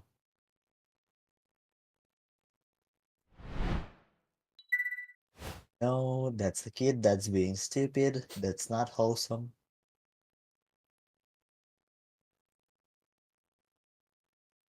I mean, isn't that a common thing for kids nowadays? Or at least since the advent of the internet? Not since the advent of the internet. The internet just makes it possible for people to remember that shit. Yeah, Yeah, that's pretty yeah. much all it is. All, God damn it. all my dumbassery is forgotten the time because there was only like 3 of us there. Okay, Mhm. I not necessarily I the found advent the- of the internet. I'll say the last decade with the stupid challenges, such as, the Tide Pod challenge. uh To be, thought to be most of those fair, were- like those are pretty much all ironic. Like, Yeah, I thought but all those people were did hoax- not take them ironic. There were a lot of people who did not view them as ironic, apparently. Yeah. I mean, yeah, but think about the stupid shit that we did when we were younger. Like, I wouldn't I mean, be it's not surprised the too- only time that's happened. I promise. And I wouldn't be surprised too if the people who didn't take it ironically are the same ones who think schools are putting litter boxes in Yeah. for the furries to shit in. Real. Like,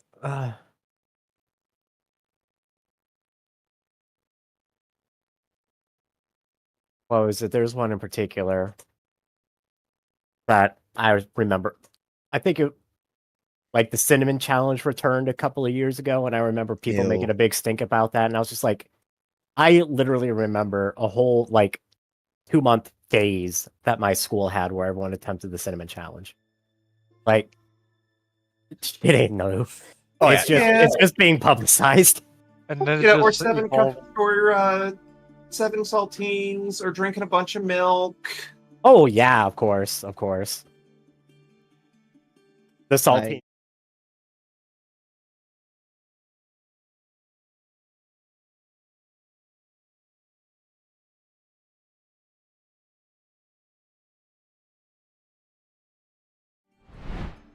Here is the picture of the said stupidest person alive. Oh, I gotta see this. Oh my god. That's funny. Oh, I can find one of those little circle things. I lost mine. Please don't read it aloud, Carbon. Huh?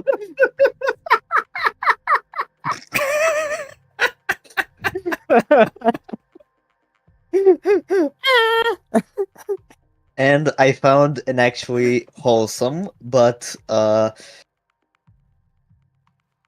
What the? anyway, here's the My actual logical wholesome. mind does not like. It's just like not. Does not compute.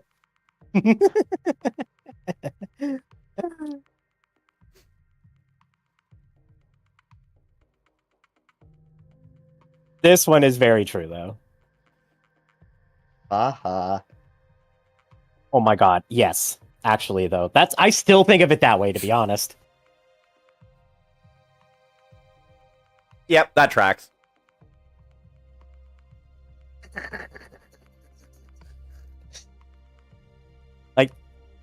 That's what it is. I want to show that off. Oh yeah, now I see what's. Yeah, not wow. No, hold on. I gotta make the joke. No, I don't own Celeste, also me, who did 3 chapters.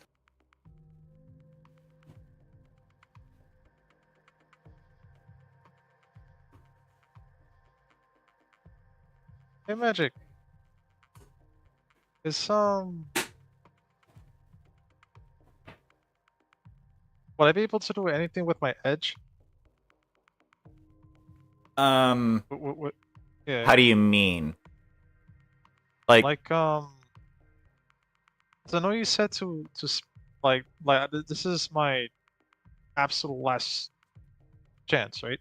yeah, if you don't lose, Okay. if you don't spend the like, Yeah. it's you should be like it would be the same XP spend for any of the other I need to make sure I'm using the right word here. For any of the other attributes. So it would be the same price for that. As in the book. What But yeah, like if you want to which, spend XP yeah. to raise your edge, you Yeah. perfectly can. Like anything that the book says that you can spend XP on, like is Well then let me spend a little more XP because I've honestly been like low key having that question myself. yeah. Yeah. Oh What yeah, would I'm be rapidly the hitting the part page- where there's not going to be anything else I want to spend on for Deanna because it's. I mean, yeah, I could just go sixes across the board and fucking everything, but where's the fun in that? Yeah. This is true. You can also so unless you customized one of your weapons at character creation, you can also Yeah. spend XP to essentially customize / improve your like close combat weapons as well. And there are rules in the system for that. I